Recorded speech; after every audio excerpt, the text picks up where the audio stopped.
할렐루야, 반갑습니다. 여러분들과 함께 성경대학을 시작한 지도 벌써 이제 2달째가 지나가고 있습니다. 어떻게 지금까지 하나님의 말씀 잘 묵상하시면서 보고 계십니까? 제가 부탁드리고 싶은 것은 여러분들 강의 잘 들으시면서 강의한 정리도 잘 하시지만 어떻게든 중요한 것은 이 성경책을 읽는 겁니다. 여러분 성경을 읽으셔야만 전체적인 흐름이나 이런 부분들에 대해서 여러분들 이해가 되시고, 그리고 제가 중간중간에 그래도 밑줄 그어드리는 부분들에 대해서는 반드시 그어 놓으셨다가 통독하실 때 참고하시길 바랍니다. 그러면 하나님께서 여러분들의 눈을 열게 하실 것이며 하나님께서 귀한 방향으로 인도하시리라 믿습니다. 자, 그러면 오늘도 제가 강의 들어가기 앞서서 오늘 사무엘 상하 할 텐데 기도하고 시작하도록 하겠습니다. 존귀하신 하나님 아버지, 감사합니다. 지난 시간까지 우리 사사기 함께 다루면서 주의 백성으로서 어떠한 마음으로 살아가야 할지에 대해서 또한 생각해 보았습니다. 하나님, 이제 이스라엘의 왕정 시대를 이제 맞이하게 되면서 우리 또한 하나님께서 지금은 무엇을 우리에게 요구하고 계시는지 고민하는 시간 될 수 있도록 하나님 역사하여 주옵소서. 오늘 이 시간 주님께서 주관해 주실 줄 믿사오며 예수 그리스도의 이름으로 간절히 기도드리옵나이다. 아멘. 자, 오늘은 사무엘상 들어갑니다. 여러분, 앞서 말씀드렸다시피 우리가 지난 시간에 사사기를 했죠. 여러분, 사사기 끝부분이 어땠습니까? 단 지파의 경우에는 자신이 받을 기업을 포기하게 되고, 르우벤 역시도 어떻게 보면은 앞서서 모압의 팽창으로 사실상 또한 소멸되는 이런 어려운 상황이 벌어졌습니다. 사사기 17장이랑 18장에 보면 여러분 미가 이야기 기억나십니까? 아무렇게나 이제는 레위인을 고용해가지고는 개인적으로나 공동체적으로나 어떻게 보면 있을 수 없는 일들을 또한 벌이게 되고요. 종교적으로 또한 타락을 또한 겪게 되죠. 그리고 19장부터 21장에 보면 또 레위인 첩 스토리를 통해서 얼마나 도덕적으로도 이들이 부패해져 갔는지를 우리가 배웠습니다. 자, 그렇다면 하나님께서 이와 같은 시대에 또한 어떤 사람을 통하여서 어떤 리더십을 통하여서 이끌고 가시는지가 오늘 사실은 키입니다. 그래서 사무엘상 하면은 처음에 누가 등장하겠습니까? 당연히 사무엘이 등장하겠죠. 그 사무엘에 의해서 이어져가는 스토리에서 이스라엘 백성들이 어떻게 또한 왕을 달라고 하는지, 그리고 그 왕정 시대가 도래하게 된 계기에서 초대 왕이었던 사울은 어떤 일들을 하였고 어떻게 그가 잘못을 저지르게 되었는지, 그로 말미암아 사울과 또한 다윗이 어떻게 붙게 되었는지, 이런 장면들이 사무엘상을 통해서 이제 나올 것이고요. 사무엘하를 통해서는 다윗의 왕권을 어떻게 하면 또한 확립하면서 잘 번영해 나가다가 다윗이 그 어떻게 보면 있을 수 없는 좀 안타까운 밧세바를 범하는 일로 말미암아 그가 어떻게 또한 쇠락하게 되고 그 과정에도 하나님의 언약은 어떻게 신실하게 이어지는지에 대해서 오늘 살펴보도록 하겠습니다. 시간이 많지 않습니다. 그래서 여러분들과 함께 같이 집중적으로 보면서 여러분들 체크하면서 같이 한번 보도록 하겠습니다. 자, 먼저 사무엘상 누가 썼느냐 정확하게는 모른다입니다. 여러분들 유대인들의 전통에 따르면 사무엘이 기록했다라는 얘기는 있지만 여러분들 전체적으로 보시면 사무엘이 사무엘상하를 모두 기록한 것은 아닌 것처럼 보입니다. 왜냐하면 사무엘상 25장 1절에서 사무엘의 죽음이 기록되어 있거든요. 그럼 그 이후의 것들은 누가 기록되었을까? 이런 우리가 추측을 좀 해보게 되는데요. 역대상 29장 29절에서는 선견자 사무엘의 글, 선지자 나단의 글, 선견자 갓의 글을 언급하고 있다라는 부분을 우리가 좀 볼 수가 있는데, 어쨌든 여러분 중요한 거는 누가 쓴지는 모르지만 하나님께서 이 사무엘을 통하여서 그리고 다른 사람들을 통하여서 이 시기에 딱 맞는 메시지를 주셨다라는 것만은 부인할 수 없는 사실이다. 그래서 여러분들은 좀 이 핵심 인물들 사무엘, 나단, 갓 이 정도는 우리가 좀 생각해 보시고 사무엘상을 읽어 나가시면 좋겠다 한번 생각해 보게 됩니다. 그리고 다루는 연대는 언제냐 했을 때 아무래도 중요한 포인트죠. 사무엘이 출생하게 되고 그 다음에 사울 왕이 죽음에 이르기까지 약 94년의 기간을 다룬다 보시면 되겠고요. 기록 연대를 보시면 히브리 성경에 따라서 사무엘상이 하는 원래 한 권의 책입니다. 그래서 여러분들이 같이 보셔야 되는 게 맞고요. 사무엘상하는 다윗의 통치가 끝난 후 얼마 지나지 않은 시점에 기록되었을 것으로 추측되고 있습니다. 그리고 장소는 어디입니까? 당연히 가나안이겠죠. 이스라엘 백성들이 가나안을 갖다가 정복하고 나서 그 이후에는 서로 땅을 분배하고 나서 각 지파별로 이렇게 어떻게 보면 각자의 몫이 있었지 않습니까? 그 가운데에서도 오늘 이제는 사사시대의 마무리를 지으면서 왕정으로 도래하게 되는데, 여기서 이제 중요한 지파가 이제 아무래도 유다 지파겠죠. 그리고 사울의 또한 등장하기 때문에 베냐민 지파도 좀 중요할 거고요. 이런 상황들을 한번 같이 보시겠는데 어쨌든 핵심 장소는 가나안이다. 이 부분도 여러분 기억해 두시면 좋겠습니다. 그럼 무엇을 사무엘상을 통하여서 우리가 확인할 수 있느냐? 첫 번째는 하나님의 주권적인 통치입니다. 사무엘상은요, 왕들을 세우시고 폐하시는 하나님의 주권적인 통치가 드러나 있는데 중요한 것은 이 하나님의 주권적인 통치에 순종하느냐 그렇지 않느냐에 따라서 그 왕조의 흥망성쇠가 이루어진다라는 사실입니다. 여러분, 사울은 순종이 제사보다 낫다는 진리를 끝내 배우지 못하고 폐위를 당하게 되죠. 하지만 하나님은 다윗의 순종과 지혜, 하나님을 의지하는 태도로 인해 다윗 왕조를 확립하십니다.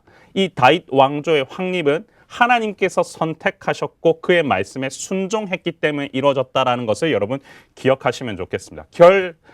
결과적으로 보면은 결국은 국가의 왕은 절대 권력을 갖고 있긴 하지만 결국은 이스라엘은 하나님만이 절대적이며 그 왕은 그의 종에 불과했다. 실은 하나님께서 다스리시는 왕에 의한 통치였다. 그걸 여러분들이 이해하시면 좋겠습니다. 사무엘상에서도 그리스도가 예표가 되고 있는 부분들이 여러 군데 등장합니다. 먼저 사무엘을 통해서도 알 수 있게 되죠. 사무엘은요, 모세 이후에 등장한 가장 위대한 선지자이고 제사장이고 또한 사사였다라는 점, 그래서 그리스도의 모형이 된다라는 거 기억하시고요. 여러분, 다윗, 아브라함과 다윗의 자손 예수 그리스도의 계보라 세계라라고 하는 그 마태복음의 메시지처럼 다윗 너무나 중요하죠. 그리스도를 예표하는 인물이고요. 미래에 오실 메시아 왕을 미리 암시한다라는 부분에서 기름 부음 받은 왕이다. 이 부분도 여러분들이 조금 중점적으로 보시면 좋겠습니다. 그래서 사무엘상은 메시아라는 말을 처음 사용한 책이다라고 또한 이해하시면요. 여러분들이 이 2장 10절에 반드시 이거는 표시해 두시고요. 너무 중요한 표현인데 여러분 이거를 통하여서 한나의 노래를 통하여서 드러나는 어떤 부분입니까? 메시아이신 예수 그리스도에 대한 드러나는 부분이라는 사실 여러분 기억을 해두시면 좋겠습니다. 왕과 제사장 선지자는 모두 기름 부음을 받았는데요. 이 경우 기름 부음은 하나님이 이들을 특별한 직무로 감당할 자로 택하여 세우신다라는 뜻을 갖고 있습니다. 단순히 기름 부음을 받은 사람이라고 가리키는 메시아가 하나님이 당신의 백성을 구원하고 세우신 사람의 의미로 발전하면서 이 말은 예수 그리스도를 가리키는 말이 되었다라는 부분 여러분 이해하시면 좋겠습니다. 그래서 기름 부음을 받았다라고 했을 때 이 부분에서만큼 예수 그리스도가 드러나고 있구나라는 사실을 여러분들이 기억하셔야 됩니다. 그리고요, 다윗은 그 어느 누구와 하나님께서 이런 표현을 쓰시죠. 하나님의 마음에 맞는 사람이었다라는 표현이 있는데 이것은 사도행전을 가도요, 이와 같은 표현이 드러납니다. 정확하게 하나님께서는 이 다윗을 통하여서 자신의 마음에 딱 맞는 사람을 통하여서 이 왕의 통치를 예비하시고 다시 오실 왕에 대한 얘기까지도 이뤄가고 계시는 거거든요. 그래서 다윗은 예수 그리스도를 예표하고 있는 인물이다라는 사실을 여러분들 기억하시면 좋겠습니다. 다윗은요, 베들레헴에서 태어난 목자였다. 이 부분도 예수님과 연결되는 부분이겠죠. 핵심 구절은요, 사무엘상 8장 7절 보시면 이는 그들이 너를 버림이 아니요 나를 버려 자기들의 왕이 되지 못하게 함이니라 라고 하는 부분, 왕정을 요구할 때에 하나님께서의 마음이 사실은 그렇게 좋지는 않으셨어요. 왜냐하면 하나님께서 실제적으로 자신의 왕으로서의 기능을 사사를 통해서 하고 있었음에도 불구하고 이들이 인간 왕을 달라고 하는 거거든요. 그 부분에 대한 표시고요. 그 다음에 사무엘상 13장 14절 여호와께서 그의 마음에 맞는 사람을 구하여 여호와께서 그를 그의 백성의 지도자로 삼으셨느니라 라고 하는 부분, 다윗에 대한 이야기 이 부분도 중요하고요. 사무엘상 15장 22절에 나와 있는 순종이 제사보다 낫고 듣는 것이 순양의 기름보다 나으니 라고 하면서 사무엘이 사울을 책망하는 이 부분도 여러분들 같이 기억을 해두시면 좋겠습니다. 사실 이 부분만 연결해서 보면요, 누가 진짜 왕이냐? 하나님이 왕이시겠죠? 그리고 이 왕을 통하여서 하나님께서 무엇을 원하시느냐? 나의 마음에 맞는 사람을 원한다. 그래서 순종이 중요하다라고 하는 부분이 이 1번, 2번, 3번을 통해서 연결되고 있죠. 하나님의 마음에 맞는 지도자는 다른 게 아닙니다. 하나님의 말씀에 순종하는 사람입니다. 여러분과 저가 가야 될 방향도 마찬가지입니다. 하나님의 말씀에 순종하는 지도자로서 저와 여러분이 살아갈 때 하나님께서 저와 여러분들을 귀한 그릇으로 쓰시리라고 확신합니다.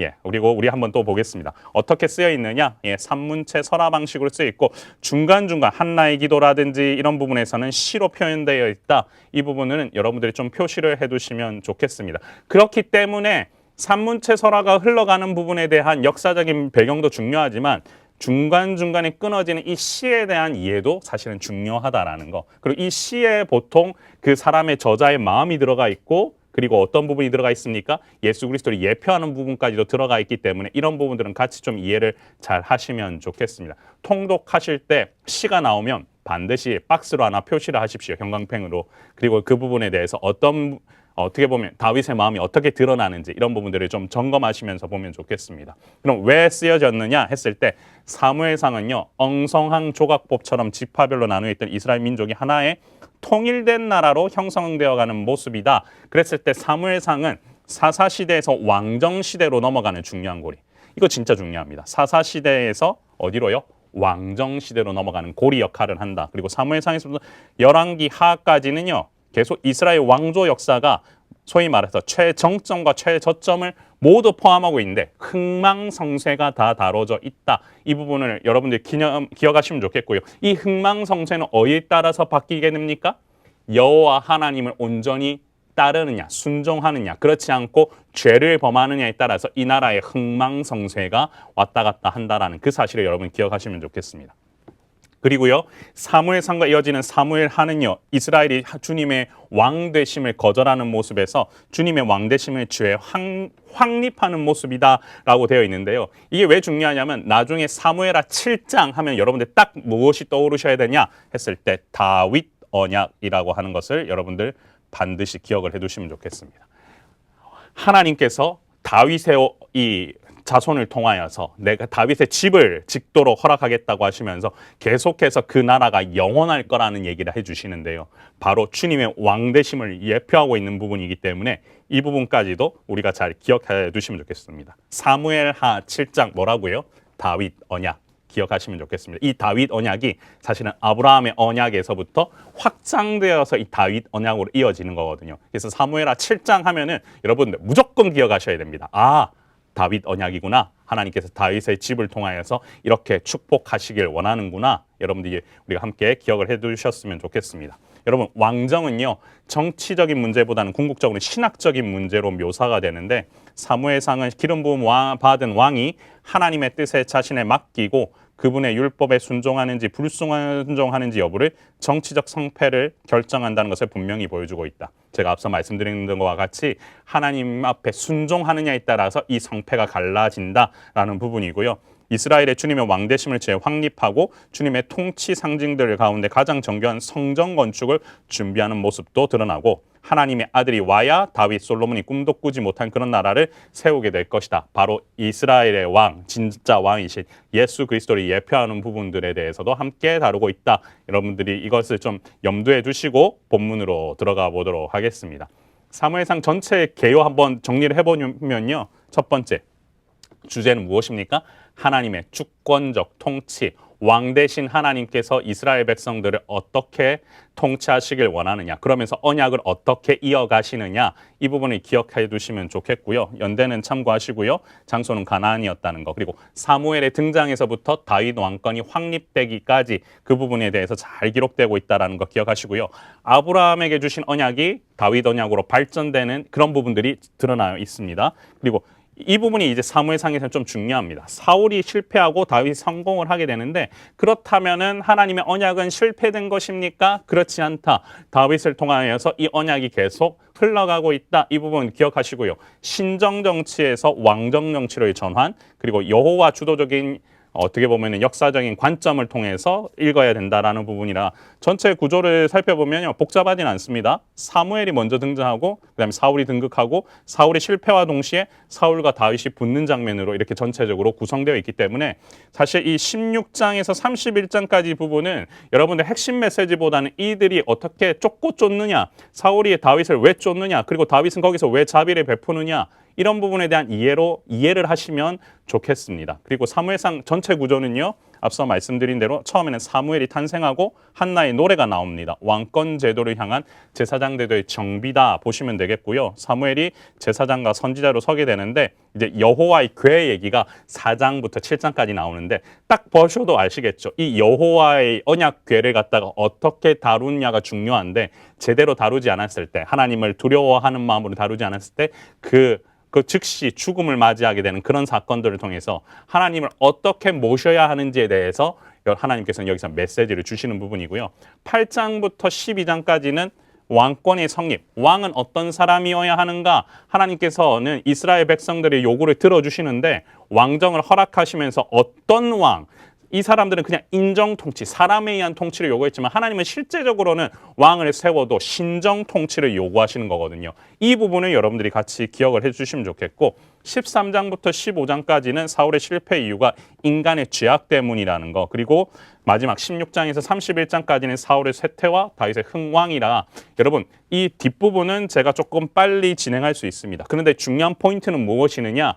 하나님께서 어떻게 사람을 세우시고 어떻게 사람을 갖다가 통치하시길 원하시는지에 대한 그 포인트를 잘 기억하시면서 살펴보시면 좋겠습니다. 자, 마지막 사사 사무엘에 대한 얘기 1장부터 7장까지 우리 한번 살펴보도록 하겠습니다. 먼저 사무엘이 등장을 하게 되는데요. 여러분 사무엘 이야기의 핵심은 처음엔 누가 나오냐? 엘리가 나오죠. 엘리는 이스라엘 사사고 제사장이었습니다. 혼란스러운 때에 어떻게 보면 이 부분이 엘리 제사장의 집안, 가문을 통해서 드러나게 되는데요. 그런데 안타깝게도 분인나의 어떻게 보면은 한나의 무자함 때문에 한나가 계속해서 격동하고 심히 아픈 장면으로 먼저 출발을 합니다. 한나가 잉태하지 못하는 거죠. 자녀가 없어요. 무자하기 때문에 하나님의 마음을 헤아려 하는 하나님의 자녀가 없었다라고 하는 이 부분이 먼저 등장을 하는데 왜 그러면 사무엘상 이 왕을 예비하고자 하는 이 전체적인 본문에서 이것이 왜 등장하느냐 했을 때 여기 보시면 사무엘상은 전투나 지도력의 위기로부터 시작하지 않고 놀랍게도 매우 사적인 가정의 문제부터 시작을 한다. 왜 사무엘상은 한나로부터 시작하는가? 한나의 투쟁이 이스라엘 투쟁을 축소해 놓은 것이기 때문이다 라고 되어 있죠. 보시면요. 당시 이스라엘도 고통스럽고 혼돈스러웠습니다. 마치 불임의 여인이 미래를 창출할 수 없듯이 당시 이스라엘은 미래가 어디 있는지 어떻게 수용해야 하는지 미래를 어떻게 신실하게 기다려야 되는지조차도 알 수 없는 시기였다. 이때 하나님께서 어떠한 사람을 예비하고 계시느냐 또 한번 우리가 살펴봐야겠죠. 한나가 마음이 괴로워서 여호와께 기도하고 통곡합니다. 주의 여종의 고통을 돌보시고 나를 기억하사 주의 여종을 잊지 않게 해달라고 하죠. 이렇게 간절하게 기도하는 이유는 무엇이냐 했을 때 한나의 기도는 고통 가운데서 여호와께 부르짖는 비탄의 기도인 애가였다. 한나가 애가를 드리면서 왜 서원을 하였는가? 구약에서 서원을 하는 것은 애가를 등장하는 표준적 요소인데요. 이렇게 애가를 드리면서 아들을 어떻게 키우겠다? 여호와께 성별하여서 나실인으로 드리겠다라고 하는 것. 여러분들 이건 왜 중요하냐면요.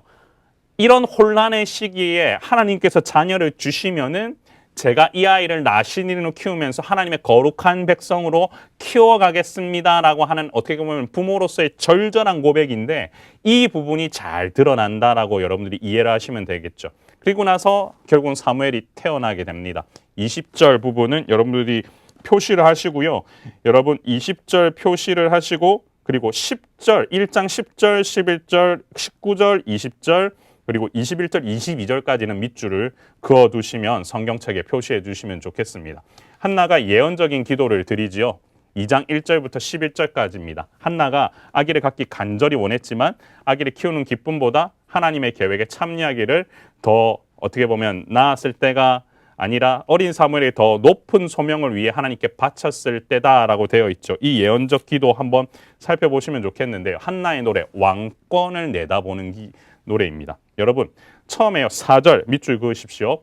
용사의 활은 꺾이고 넘어진 자는 힘으로 띠를 띠도다. 전쟁에서 이런 역전이 일어난다라는 고백으로 먼저 시작하죠.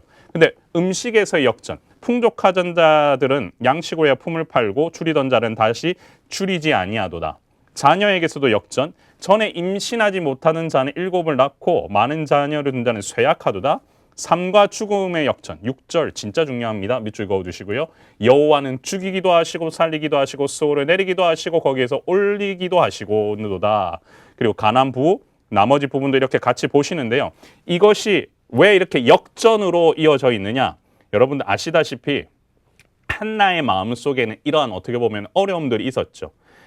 가장 보면은 삶과 죽음의 역전을 이해하는 거는 오직 이 여호와만이 생사화복을 주장하시는 분이시다라고 하는 그 고백이 담겨져 있는 거예요.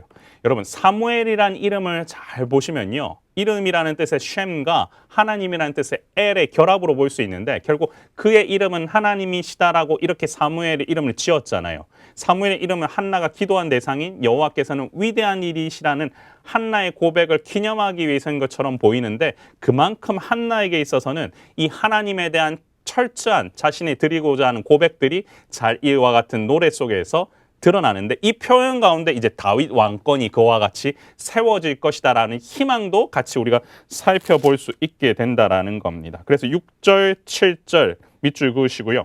10절 앞서 아까 말씀드렸죠. 기름 부음을 받은 자의 뿔을 높이시리로다라고 하는 부분도 같이 밑줄 그으시고 그 다음에 11절, 12절을 밑줄을 그어두시는데 이건 제가 좀 설명을 드리자면 여러분 11절에 엘가나는 라마의 자기 집으로 돌아가고 그 아이는 제사장 엘리 앞에 여호와를 섬기니라. 그 아이가 누구죠? 사무엘이죠. 그 아이는 여호와 앞에서 뭐 했다고요? 섬겨요. 엘리 앞에서 여호와를 섬겨요. 그런데 12절 중요하죠. 엘리의 아들들은 행실이 나빠 여호와를 뭐 했다고요? 알지 못한다. 딱 대비가 됩니다. 여러분 사무엘 상을 읽다 보면요. 계속 대비가 일어납니다. 처음에는 누구와 누구의 대비로 일어납니까? 사무엘과 엘리의 아들들과 이 모습으로 대비가 일어난다라는 거 기억을 해두시면 좋을 것 같아요. 자, 이스라엘에는 새로운 지도자가 필요하다. 왜 그러냐? 이 엘리 집안을 통하여서는 하나님께서 원하시는 그런 모습들이 드러나지 않았기 때문이죠. 엘리의 제사장들은 여호와를 알지 못했습니다. 그리고 그들의 저지른 소행은요. 이스라엘 종교와 도덕이 타락한 상태에 처해 있다는 것을 생생하게 보여주죠. 그래서 엘리 제사장은 아들들의 행실을 또한 징계까지 하지 않습니다. 회막에서 시중돈인 여인들과 동침했는데도 불구하고 그 모습들을 어떻게 보면은 그대로 놔두게 되죠. 사무엘은 엘리의 제사장의 아들들과는 달랐죠. 아이 사무엘이 자라매 여호와 사람들에게 은총을 더욱 받더라. 마치 예수님께서 처음에 태어났을 때 그 아이에 대해서 칭찬하는 장면과 같이 사무엘도 그와 같은 모습들이 드러난다라는 거죠. 이렇게 하나님께서는 세상의 환경이 암울할지라도 하나님의 자녀를 길러내시고 희망을 주십니다. 오늘날 우리가 살아가는 시대에도 마찬가지입니다. 우리의 자녀들을 누구와 같이 키워야 할까? 그것은 당연히 답은 나와 있겠죠. 이를 하기 위해서는 엘리와 같은 모습으로 우리가 계속해서 보여줘서는 자녀 교육이 되지 않는다라는 거죠. 오직 사무엘에게 어떻게 보면 더욱 은총을 우리가 전해주려면 우리 스스로가 하나님 앞에서 좀 더 또 순종하는 모습으로 나아가야 될 부분들이 필요하리라고 생각합니다. 자, 엘리 제사장의 집안에 저주를 선포하는 장면이 나오고요. 엘리 제사장은 하나님보다 아들들을 더 중히 여겨 하나님을 멸시하고 경멸했다 나와 있는데 29절과 30절에 나와 있는 이 부분 여러분들 밑줄 그으시고요. 그리고 17절에 이 소년들의 죄가 여호와 앞에 심히 크면 그들이 여호와의 제사를 멸시함이었더라.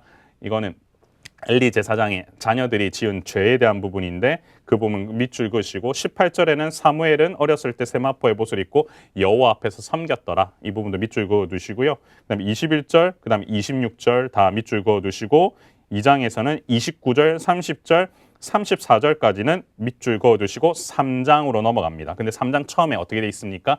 아이 사무엘이 엘리 앞에서 여호와를 섬길 때에는 여호와의 말씀이 희귀하여 이상이 흔히 보이지 않았더라. 그만큼 하나님의 말씀이 엘리에게는 임하지 않는 장면이 그대로 나오죠. 이것이 그만큼 그 시대가 암울하다는 얘기를 하는 거죠. 그런데 하나님의 말씀이 누구한테 임합니까?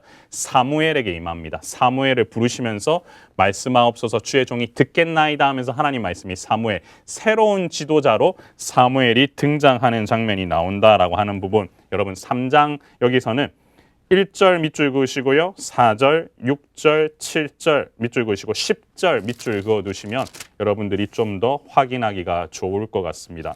3장 10절은 반드시 밑줄을 그어두시고요. 그리고 나서 여러분들이 기억하셔야 될 부분이 뭐냐면 이제는 사사 사무엘에 의해서 이제는 여호와의 언약궤 이야기가 등장하게 된다라는 거죠. 이제는 드디어 사무엘이 리더십을 발휘할 때가 되었는데요. 보시면 여러분 3장 21절에서 4장 어떻게 보면 넘어가는 그 부분에 사무엘의 말이 온 이스라엘에 전파되니라고 하는 부분이 있죠. 이제는 사무엘의 시대가 열리게 된 거죠. 엘리의 자손들은 이제는 어떻게 보면 하나님 앞에서 더 이상 이제는 발붙이지 못하는 일들이 여기서 나오게 될 겁니다. 자, 보십시오. 사무엘이 리더십을 발휘할 때가 되었습니다. 근데 여기 보시면 항상 이 사무엘 상을 보다 보면은 무엇을 기억을 하셔야 되냐면요. 여러분, 누구하고 싸우는 장면들이 계속 나오잖아요. 그 이유는 무엇입니까? 이스라엘이 처해 있는 환경이 지금 완전 안정적인 환경이 아닌 거예요. 정치적으로 내부도 다스려야 되지만 국외적으로의 싸움도 계속 일어나고 있거든요. 그런데 지금 앞장면에서 가장 많이 부딪히는 이 블레셋과의 싸움에서 패배하는 장면이 나오는데요. 여기 보시면 여러분 언약궤를 블레셋 족속에 빼앗기게 돼요. 그런데 신상이 있는 곳에 신이 있다는 믿음으로 이들이 이제 이방인들과 같은 방식으로 법궤를 언약궤를 가지고 나가면 승리하겠거니 하고 나서는 결국은 어떻게 보면은 패배하는 일이 벌어지게 됩니다. 그래서 4장 1절부터 10절을 보셨을 때 여러분 이 부분에 대해서 여러분들이 잘 기억하시고요. 그리고 나서 4장 11절 보시면은 하나님의 궤는 빼앗겼고, 이 부분이 중요하죠. 하나님의 궤는 빼앗겼고, 그리고 나서 어떤 일이 벌어집니까? 엘리의 두 아들 홈니와 비나스는 죽임을 당하였더라. 잘못 인도한 홈니와 비나스는 결국은 이렇게 생을 마감하게 되죠. 그리고 엘리는 두 아들이 죽었다는 소식이 어떻게 되었습니까? 의자에 목이 부러져 넘어져서 목이 부러져 죽게 됩니다. 이렇게와 같이 하나님의 영광이 성막으로부터 떠났다라는 의미에서 또한 이가봇이란 이름까지 이렇게 여러분 같이 보시면 되는데요. 자, 비느하스의 아내가 죽으면서 그와 함께 나와있던 그 장면이 어디 나오냐면 4장 19절부터 21절, 22절. 여러분들이 이건 밑줄을 그어두시면 좋겠습니다. 22절에 보면 하나님의 궤를 빼앗겼으므로 영광이 이스라엘에게서 떠났다 하였더라라고 지금 되어 있죠. 이 부분은 중요합니다. 이처럼 비느하스의 아내가 이렇게 이가봇이라고 이름을 지은 이유는 무엇이냐면 영광이 떠났기 때문이라는 이유였다. 영광이 이스라엘을 떠났으니 영광이 없는 것이며 어디에 영광이냐 물어야 할 일이며 슬프다 영광이여라고 탄식할 일이었던 것이다 라고 되어 있습니다. 자, 블레셋의 이스라엘 백성이 언약궤의 죄를 범하게 됩니다. 블레셋이 언약궤의 죄를 범하는 장면이 뭐냐면요. 여러분 잘 아시겠지만 고대 근동 사회에서는 전쟁에 승리한 자들은 정복한 백성들의 신들의 형상을 가져다가 자기들의 신전 앞에다가 안치시키는 장면이 나오죠. 그래서 여기서 보면 라카으라는 취하다라는 동사를 반복해서 쓰고 있는데 하나님의 법궤가 과연 함부로 취할 수 있는 것인가 했는데 이 블레셋이 다곤신 앞에 이걸 갖다 놓은 거예요. 그런데 어떤 일이 벌어집니까? 다곤 신전에 법궤를 모아 주셨는데 그들이 아스도트에 있는 다곤 신전에서 다곤 신이 여호와의 법궤 앞에 엎드려지는 이런 일이 벌어지게 된 거죠. 독종의 재앙이 임하게 되고요.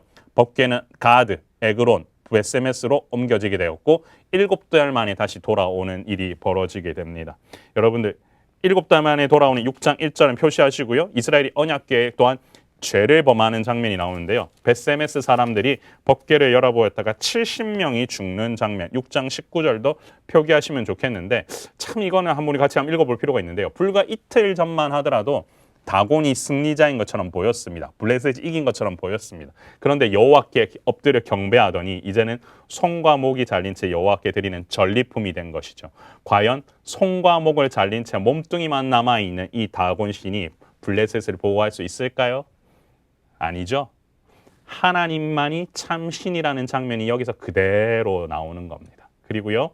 사무엘서에 나타나는 여호와의 거룩하심은요. 사회의 기존 질서를 얽매이지 않으시고 역전의 방식으로 운영하시는 역사를 운영하시는 하나님의 자유를 가장 잘 살펴볼 수 있는데 결국은 때로는 하나님께서 자기 백성을 패하게도 하시는 거예요. 왜냐하면 어떻게든 이들을 거룩하게 만들기 위해서 하나님 이와 같은 방식으로 또한 승패를 좌우하신다. 여러분들도 기억을 하시면 좋겠습니다. 7장에서는요. 사무엘 리더십 아래에서 승리하는 장면이 나옵니다. 사무엘의 선지자 사역이 소개되고요. 언약궤가 무사히 7장 1절 2절을 통하여서 다시금 돌아오는 아비나답의 집에 20년 동안 머문다 되어 있죠. 여기도 밑줄 그으시고요. 이스라엘이 주님께 돌아온다라고 하는 부분 여러분 보시고 미스바에 모여 회개했다. 그리고 이스라엘이 블레셋을 이겼다. 그리고 여기서 에벤에셀이라고 하는 부분까지. 그래서 사무엘이 블레셋을 물리치고 미스바와 젠 사이에 돌을 세우는 이 기념하는 에벤에셀이라고 하는 부분. 이건 무엇이죠? 여기까지 하나님께서 우리를 도우셨다라는 건데 이 말은 완벽한 역전에 이르기까지라는 의미를 가지고 있다. 그래서 하나님께서는 이와 같이 사무엘의 시대를 인도하여 주셨습니다. 자, 그런데 이제 통일 왕국의 시대 일대왕 사울에 등장하는 모습이 나오는데요. 왜 이런 부분이 나오느냐? 여러분 콜린 스미스의 손에 잡히는 성경에 보면요. 믿음으로 사는 것에 대한 욕구 불만이라는 소제목 아래 이런 얘기가 나옵니다. 하나님께서는 이스라엘이 위기에 처했을 때마다 사사한 사람을 세웠죠. 근데 항상 하나님께만 의존했다라는 뜻입니다. 그런데 다른 나라들은 그런 식으로 운영되지 않았죠. 왜 우리들에게는 왕이 없냐라는 질문을 계속하게 만드는 거죠. 이스라엘 백성이 왕 세우기를 요청했을 그들은 여호와 하나님을 전적으로 의지했던 믿음의 삶으로부터 멀어지고 있게 됐어요. 자, 이런 일들이 계속 벌어지니까 왕을 달라고 하지만 실제 삶에 있어서는 하나님과의 거리가 멀어지는 일들이 벌어지게 되었다라는 거죠. 어쨌든 이들은 사람 왕을 원했습니다. 그래서 왕정을 요구하는데요. 자, 보십시오.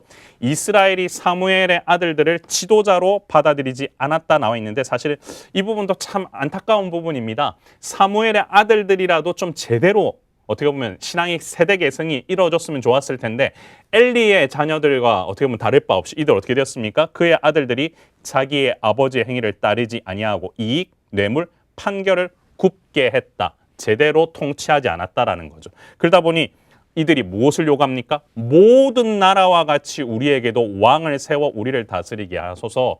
케콜 학고임. 다른 나라와 같이 다른 나라처럼 우리도 그렇게 하게 해주소서라고 하는데 이스라엘이 하나님을 왕으로 받아들이지 않는 이런 부분들이 나오게 되는 거죠. 사실은 그런데 왕권 자체가 하나님의 목적에 반하는 것은 아니었습니다. 왜 그러냐면 이거는 앞서도 성경에서 이와 같이 왕이 나올 것이라고 약속을 하셨고요. 야곱도 유다를 위해 축복하면서 유다 지파에서 왕이 태어날 것을 예언하셨고 발람도 사실은 이스라엘 민족 가운데 왕이 나올 것을 예언하셨고 왕을 세우는 때의 기준도 모세도 제시를 하죠. 근데 사실은 하나님께서 원하시는 왕은 딱 보셨을 때 무엇을 가리키는 것 같습니까? 앞으로 오게 될 지금은 때가 아닌 예수 그리스도를 의미한다고 보시면 되겠죠. 결국은 하나님이 원하는 왕은 지금 올 타이밍이 아닌데도 불구하고 하나님의 계획에 따라서 요구하는 것이 아니라 그들 마음대로 그들이 원하는 왕을 원한 거죠. 결국 문제는 무엇이냐? 다른 나라들과 같이 해달라는 거였습니다.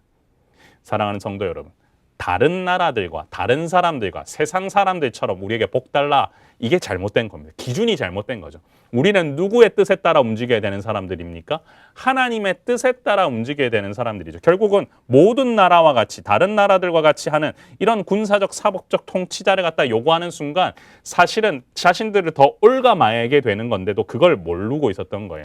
그래서 이스라엘 왕이 있으면 두 가지 이점이 있을 수 있다고 본인들이 생각해요. 왕이 중앙 정부를 다스릴 수 있을 것이고 정상적으로 왕위를 계승하냐면 지도자가 늙어도 지도력의 위기를 맞지 않을 것이라고 생각은 하지만 실은 이런 이스라엘 백성들의 왕을 요구하는 동기 자체가 잘못된 거죠. 이들은 사실은 거룩한 나라고 제사장 나라로서 독특한 정체성과 소명을 띈 사람이었음에도 불구하고 이들은 하나님을 왕으로 삼으면 원하는 걸 얻으려는 확신이 없었다라는 것.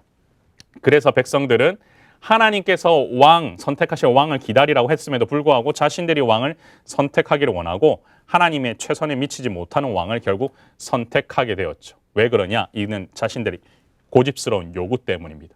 자신들이 보기에는 이 정도만 해도 될 것 같다라고 생각하는 거죠. 사실은 근데 이 이면에는 무엇이 있느냐? 하나님을 거부하는 모습들이 있었습니다. 하나님의 말씀을 따르지 않고 자신이 원하는 뜻대로 살아가고 싶어하는 마음이 있었기 때문에 하나님 앞에 이와 같은 요구를 하게 되는 거죠. 하나님께 자신들의 상황을 여쭤보았다면 사실 이렇게 응답을 하셨을 겁니다. 같이 한번 읽어볼까요? 시작. 기다려라. 지금 너희들이 원하는 바를 다른 방법으로 채워주겠다. 조금만 기다리면 최고의 왕을 세워줄 것이다 라고 말씀을 해주실 거지만 이들은 그걸 원하지 않았던 겁니다. 어쨌든 사울이 등장하게 되는 이제 상황이 벌어지게 되죠. 사무엘은요 이스라엘에게 경고를 합니다. 여러분 보시면 아시겠지만 사무엘이 징병제와 높은 세금 그리고 백성을 노예로 만드는 왕의 권력에 대해서 경고를 하고요. 하나님께서는 사울을 선택을 어쨌든 하십니다. 기름 부으시는 장면 나오고요. 그 다음에 사울은 처음에는 겸손했습니다. 여기 밑줄 그으십시오. 10장 22절에 밑줄 그으시고요. 그리고 여기서 보시면 사울은 다른 사람보다 키가 어깨만큼 컸다. 용모도 훤칠한 그런 자가 사울이었습니다. 겸손하고 용모도 괜찮았으니까 이 정도면 되지 않았겠냐 생각을 한 거죠. 근데 하나님께서 어떻게 그렇게 세우십니다. 이스라엘이 사울을 왕으로 추대하게 되고요. 11장에서 보시고요. 그 다음에 암몬 사람들이 길르앗 야베스를 침략했을 때 사울은 고향 기브아에서 소식을 듣고 곧바로 소의 각을 떠서 각 지파에 보내면서 이 싸움에 동참할 것을 요구합니다. 어떻게 보면 사울이 이제 처음으로 등장하는 장면이죠. 사울은 길갈에서 이스라엘 왕으로 공식 추대되는데요. 이 장면이 어디 나오면 11장 14절, 15절 거기에다가 밑줄을 좀 그으시고요. 앞서 제가 말씀 못 드렸는데 10장 17절에 사무엘이 백성을 미스바에서 모으는 장면 나오니까 거기서도 밑줄 그으시고 21절부터 23절까지도 10장에서는 밑줄을 그어두시면 좋겠습니다. 자, 그리고 나서 사무엘이 고별사를 합니다. 더 이상 죄를 짓지 말라. 12장 3절에 나와 있는데요. 내가 누구의 소를 빼앗았느냐, 누구의 손에서 받았느냐. 이게 왜 라카흐 동사를 계속 쓰냐면 사무엘이 지도자가 범할 수 있는 어떻게 보면 이 범죄들에 대해서 취하는 죄를 범하는 것들에 대해서는 먼저 경고를 메시지를 주는 거죠. 왕은 사실은 취하는 자고 말했던 거 염두에 보면은 사무엘이 자신과 왕을 은연중에 비교하는 걸 수도 있는데 실은 이 취하는 것 때문에 앞서 뒤에 가면 다윗도 어떻게 보면 범죄하게 되잖아요. 이 부분에 대한 그러니까 권력이 있었을 때 자신의 권력을 갖다가 남용해서 취하는 것들에 대해서는 사무엘이 마지막 고별사에서도 이 부분에 대해서는 경고하고 있다 이렇게 보시면 되겠습니다. 어쨌든 통일왕국의 1대 왕 사울이 등장을 합니다. 사울의 초기 통치를 볼까요? 40세의 왕이 되었습니다. 13장 1절 2절 같이 밑줄 그으시고요. 그런데 사울의 실패하는 장면들이 나옵니다. 제사를 집내야 하죠. 왕이 제사를 집례하는 장면이 나옵니다. 이게 왜 그러냐면 이스라엘은 청동기 문명이었는데 상대해야 될 블레셋이 철기 문명이었던 거예요. 그나마 누구만 이렇게 가지고 있었냐면 싸우는 날에 사울과 요나단과 함께 한 백성의 손에는 칼이나 창이 없고 오직 사울과 그의 아들 요나단에게만 있었더라. 그래서 철공이 없었다라고 하는 이 부분 때문에 사울은 남용하게 됩니다. 뭘로요? 병사들이 흩어지자 교만하게도 자신이 제사장 일을 하겠다고 하는 거죠. 자신이 하면 안 되는 일을 해서는 안 되는데 하나님께 도움을 받아서 어떻게든 승리하는 것에만 관심이 있었기 때문에 그의 조급함과 연약함 때문에 이스라엘은 이와 같이 하나님의 명령을 사울은 어기는 장면이 드러나게 되는 거죠. 그래서 첫 번째 사울의 불순종이 뭐냐면 번제를 드리는 장면이 나옵니다. 여러분, 번제를 자신이 드리면 안 되잖아요. 근데 그것을 여호와의 명령을 지키지 않았다라는 거. 13장 13절 여러분 밑줄 그어두시고요. 그 다음에 분별 없이 맹세를 합니다. 14장에 사울은 저녁 때까지 아무 식물이든지 먹는 사람은 저주를 받을 것이라고 막 맹세를 하는 거죠. 이거는 진짜 말도 안 되는 거죠. 싸움을 한참 해야 될 때에 자기가 하나님께 받은 뜻도 아님에도 불구하고 이와 같이 하나님의 도구로 이용하기 위해서 안 먹으면 된다라고 하니까 오히려 요나단 같은 경우에는 제대로 힘을 갖다가 발휘해야 될 경우에 이걸 듣지 못해갖고 어려움에 또한 처하게 되잖아요. 사울의 어리석은 맹세가 14장 24절에서 드러나게 된다. 밑줄 그으시고요. 그리고 사울은 선택적으로 순종을 합니다. 아말렉 족속을 진멸하는 명령을 하셨으나 사울은 아각 왕 살려주죠. 빼앗은 소유물 중에서도 가장 좋은 것들은 따로 남겨둡니다. 자기가 원하는 대로 하는 거예요. 아말렉 족속을 진멸하신 이유가 뭐냐면요. 이렇게 해야만 결국에는 모두 없애야만 끼들이 과거에 우리를 괴롭혔던 이스라엘을 괴롭혔던 민족이기 때문에 그에 대해서는 정확하게 요구를 하셨음에도 불구하고 사울은 하나님의 말씀을 또한 듣지 않습니다. 15장 9절부터 11절까지도 밑줄을 그으십시오. 결국 하나님께서 사울의 왕권에 갖다가 이제 더 이상 인정하실 수가 없게 된 거죠. 거부하십니다. 그래서 사울은 하나님의 말씀에 온전히 순종하지 않아서 여러분 그 유명한 15장 22절 밑줄 그으시고요. 23절에 왕이 여호와의 말씀을 버렸다. 이런 부분 여러분 기억하시고 사무엘의 지적에도 사울은 백성의 장로들 앞에과 이스라엘 앞에서 자신을 높여달라고 요청하는 이런 어리석음을 계속 보입니다. 여러분 사울은 세상에서 가장 좋은 조건을 가지고 시작했습니다. 그렇죠. 하지만 그는 무엇이든지 하나님께 순종하겠다고 하는 동기가 강한 사람은 아니었다라는 거. 결국 하나님의 보호하심을 충분히 누릴 수 있는 자였음에도 불구하고 그가 누리지 못했다라는 것을 불순종으로부터 시작했다라는 것을 여러분이 기억하시면 좋겠습니다. 사울은 일이 더 잘 되려면 어떻게 해야 되는지 물어보는 것이 아니라 하나님을 기쁘시게 하려면 어떻게 해야 할지를 물어야 했다라는 거죠. 그래서 여러분 정말 하나님의 일을 할 때는요. 일에 집중을 하시면 안 되고 하나님의 뜻이 무엇인지를 기억을 하셔야 됩니다. 정말로 하나님을 기쁘시게 하는 자는요, 하나님 앞에서 하나님의 뜻을 물어보지 그냥 일이 잘 되게 해달라고 하지 않습니다. 왜냐하면 일은 인간의 능력으로 하고자 하는 욕구를 갖다가 더욱더 고취시키기 때문에 일에 집중해서는 안 되고 하나님의 뜻이 무엇인지를 집중해야 합니다. 여러분, 이제 통일왕국의 2대 왕이 다윗으로 이제 줌인이 되게 되죠. 다윗은요, 하나님께서 왕으로 기름을 부으십니다. 여러분, 이 내용들은 잘 아실 거예요. 이세 8째 막내였고 사실은 아버지조차도 그를 갖다가 왕으로서 생각하지 않았는데, 여기서 우리 잘 아시는 부분 16장 7절에 하나님께서는 용모를 중요하게 여기지 않으셨다. 앞서 사울만 해도 키가 컸잖아요. 근데 다윗을 보면서 용모, 외모로 보시지 않는다라고 하는 거. 그래서 다윗은 하나님께서 기름을 부어주셨지만 그렇다고 바로 12지파의 왕이 되었던 것은 아니라 15년이라는 또한 훈련의 시기가 필요했다라는 거. 이것도 좀 함께 기억을 해두시면 좋겠습니다. 16장 14절에 23절에 보면요, 사울에게서 하나님의 영을 거두어 가십니다. 그리고 여러분 잘 보시면 다윗이 골리앗을 이기는 장면이 17장 나오죠. 참 유명한 장면인데요. 여기 잘 보시면 여기 이제 성경을 만나다 책에 이 표현이 있어요. 1대1로 싸우는 장면 우리가 많이 보고 있는데 1대1로 요구하는 부분이 17장 8절에 보면 나옵니다. 너희는 한 사람을 택하여 내게로 내려보내라 하면서 한 명씩 1대1로 붙자고 하잖아요. 근데 잘 보시면 이 나가는 장면에 있어서 블레셋 사람이 방패든 사람을 앞세우고 다윗에게 점점 가까이 나아간다. 사실은 그들은요, 블레셋의 골리앗은 방패든 자로 다 막아놓은 상태에서 다윗에게 점점 가까이 가는 거죠. 얼마나 압박이 되었겠습니까? 군복이 맞지도 않죠. 아무것도 안 되죠. 앞에 눈에 보이는 골리앗이 어떤 자였습니까? 6규빗 한 뼘이다. 2m 93cm 정도 되는 거구였고요. 그리고 더 나은 장소의 조건을 찾다가 결국은 없는 거죠. 그렇지만 결국은 뭐냐면 더 믿음을 큰 사람을 갖다가 결국은 이스라엘은 어떻게 보면 찾게 되는 거 결과로 가게 되죠. 다윗은 거구는 아니었지만 영적인 거인이었고 거장이었다. 그래서 여러분 17장 45절 47절은 이건 너무 여러분들 우리가 많이 읽고 사실은 중요하게 생각하는 부분이니까 밑줄 반드시 그어두시고요. 골리앗과 다윗의 대결은요, 사실은 칼과 창과 단창과 막대기의 대결이 아닙니다. 뭡니까? 칼과 창과 단창과 만군의 여호와의 이름의 대결이라고 하는 이 대결 구도를 다윗은 선포를 하게 되죠. 골리앗의 크게 문제를 우리는 직면할 때마다 너무 커서 상대할 수 없는 것 같아 라고 하지만 실은 이 골리앗의 넓은 이마는 우리가 더 맞추기 쉬운 표적이라는 거. 그래서 결국은 뭔 줄 아세요? 우리의 믿음의 크기에 따라서 이 상황을 이겨내고 일 수 있는 역경도 이겨낼 수 있다는 거예요. 다윗과 골리앗의 스토리는요, 두려움과 공포가 가득한 이 세상에서 어떻게 대담하게 살아갈 수 있는지를 보여주는 겁니다. 과연 우리는 어떻게 대담하게 이 모든 것들을 이겨낼 수 있을까요? 여러분, 하나님 앞에서 어떻게 살아가야 될지에 대해서 한번 고민을 해보시면 좋을 것 같습니다.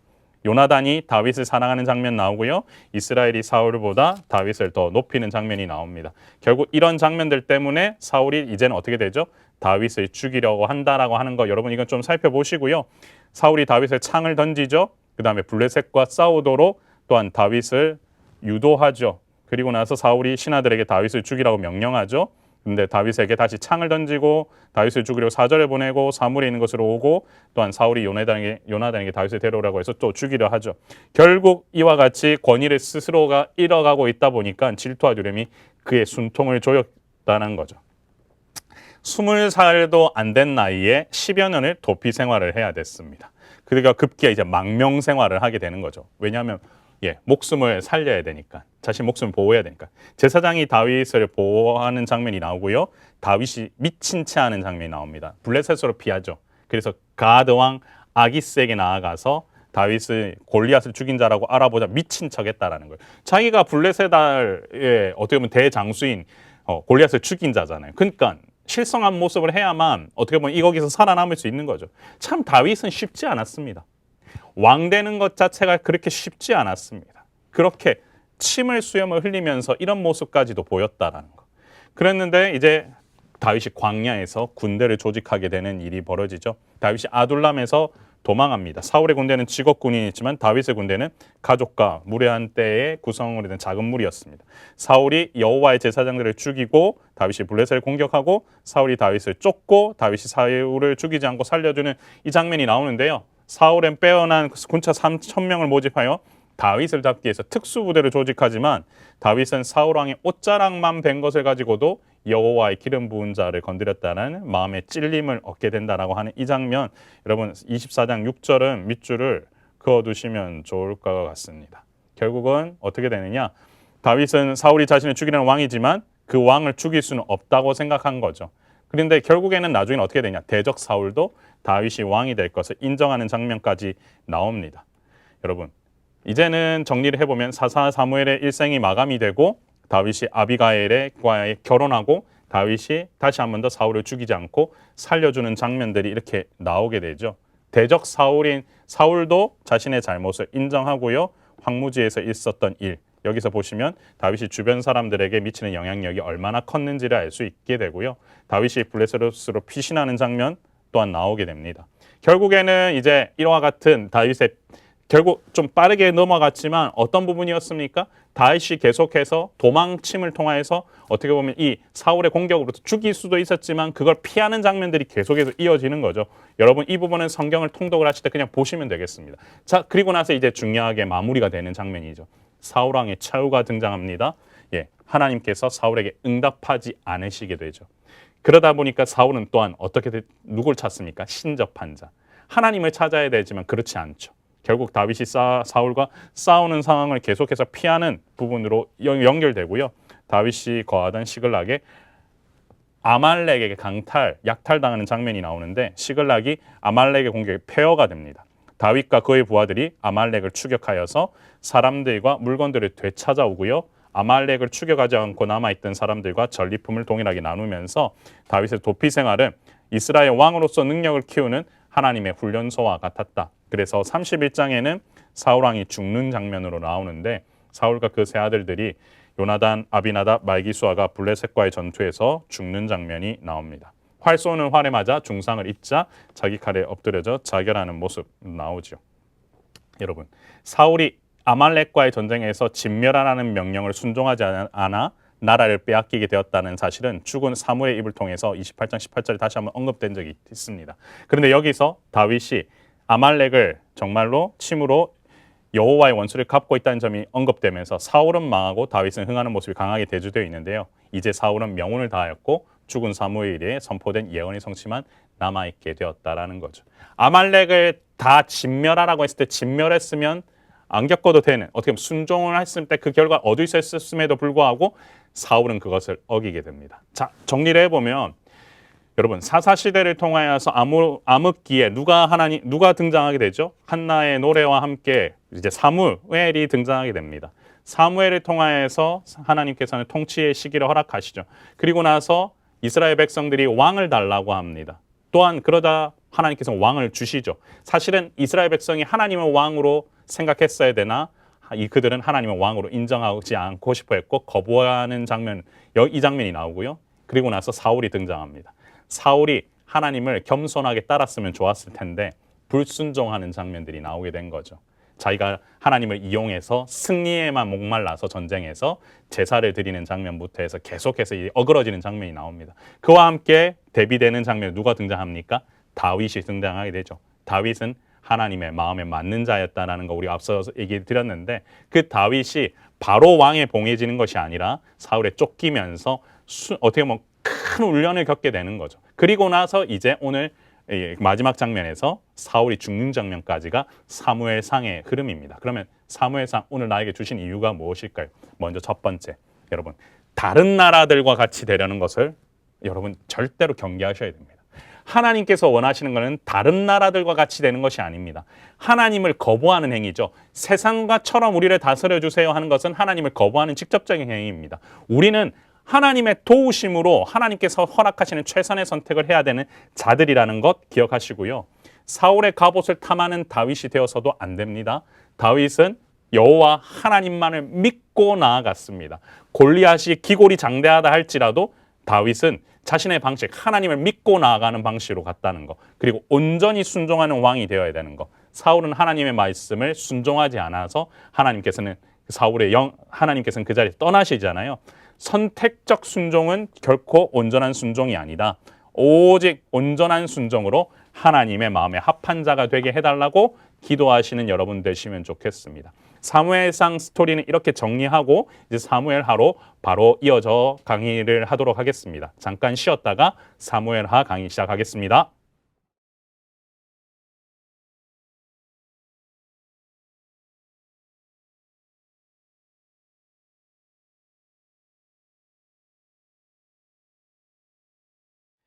예, 사무엘하 이어서 바로 여러분들 강의 시작하도록 하겠습니다. 자, 제가 한번 사무엘하 별표 표시를 하면서 여러분들하고 한번 펜노트 한번 체크를 해봤는데요.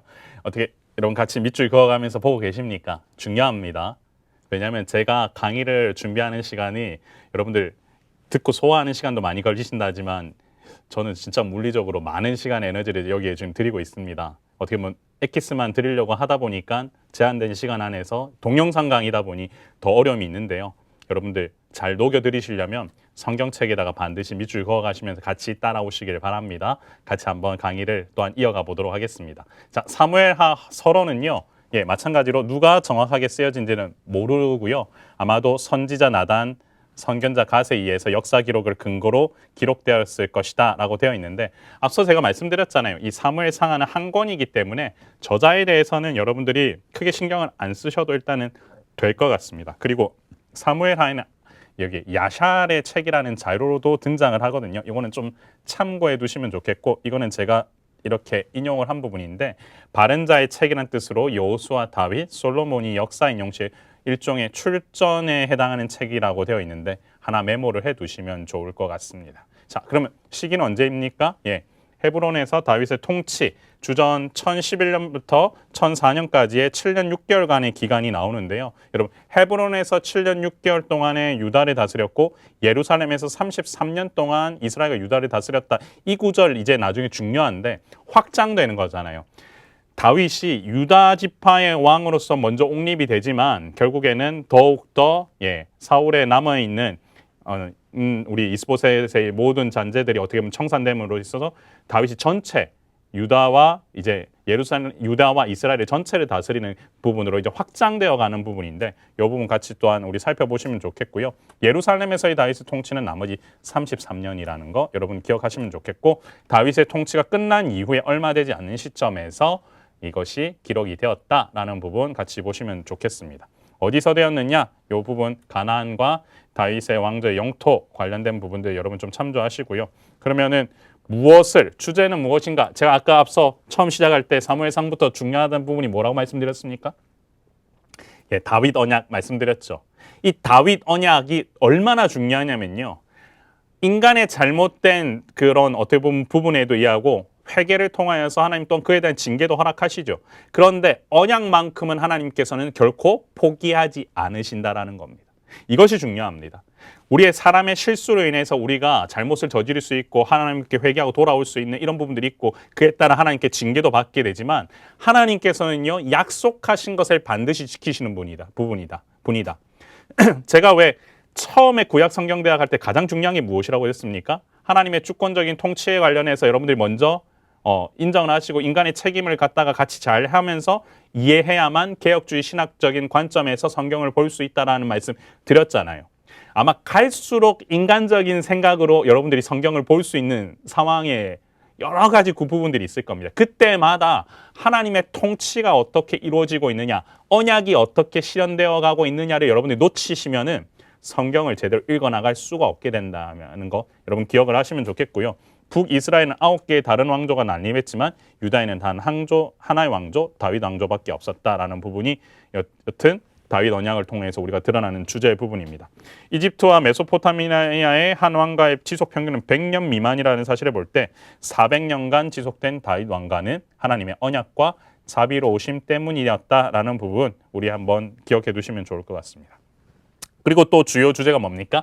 순종과 불순종이죠. 사무엘 상하는 계속 이 순종과 불순종이 역사로 이어져 가고 있는 겁니다. 다윗의 순종은 하나님의 축복을 가져오지만 다윗의 불순종이 하나님의 심판을 가져온다라는 이 부분 여러분 기억을 하시고요.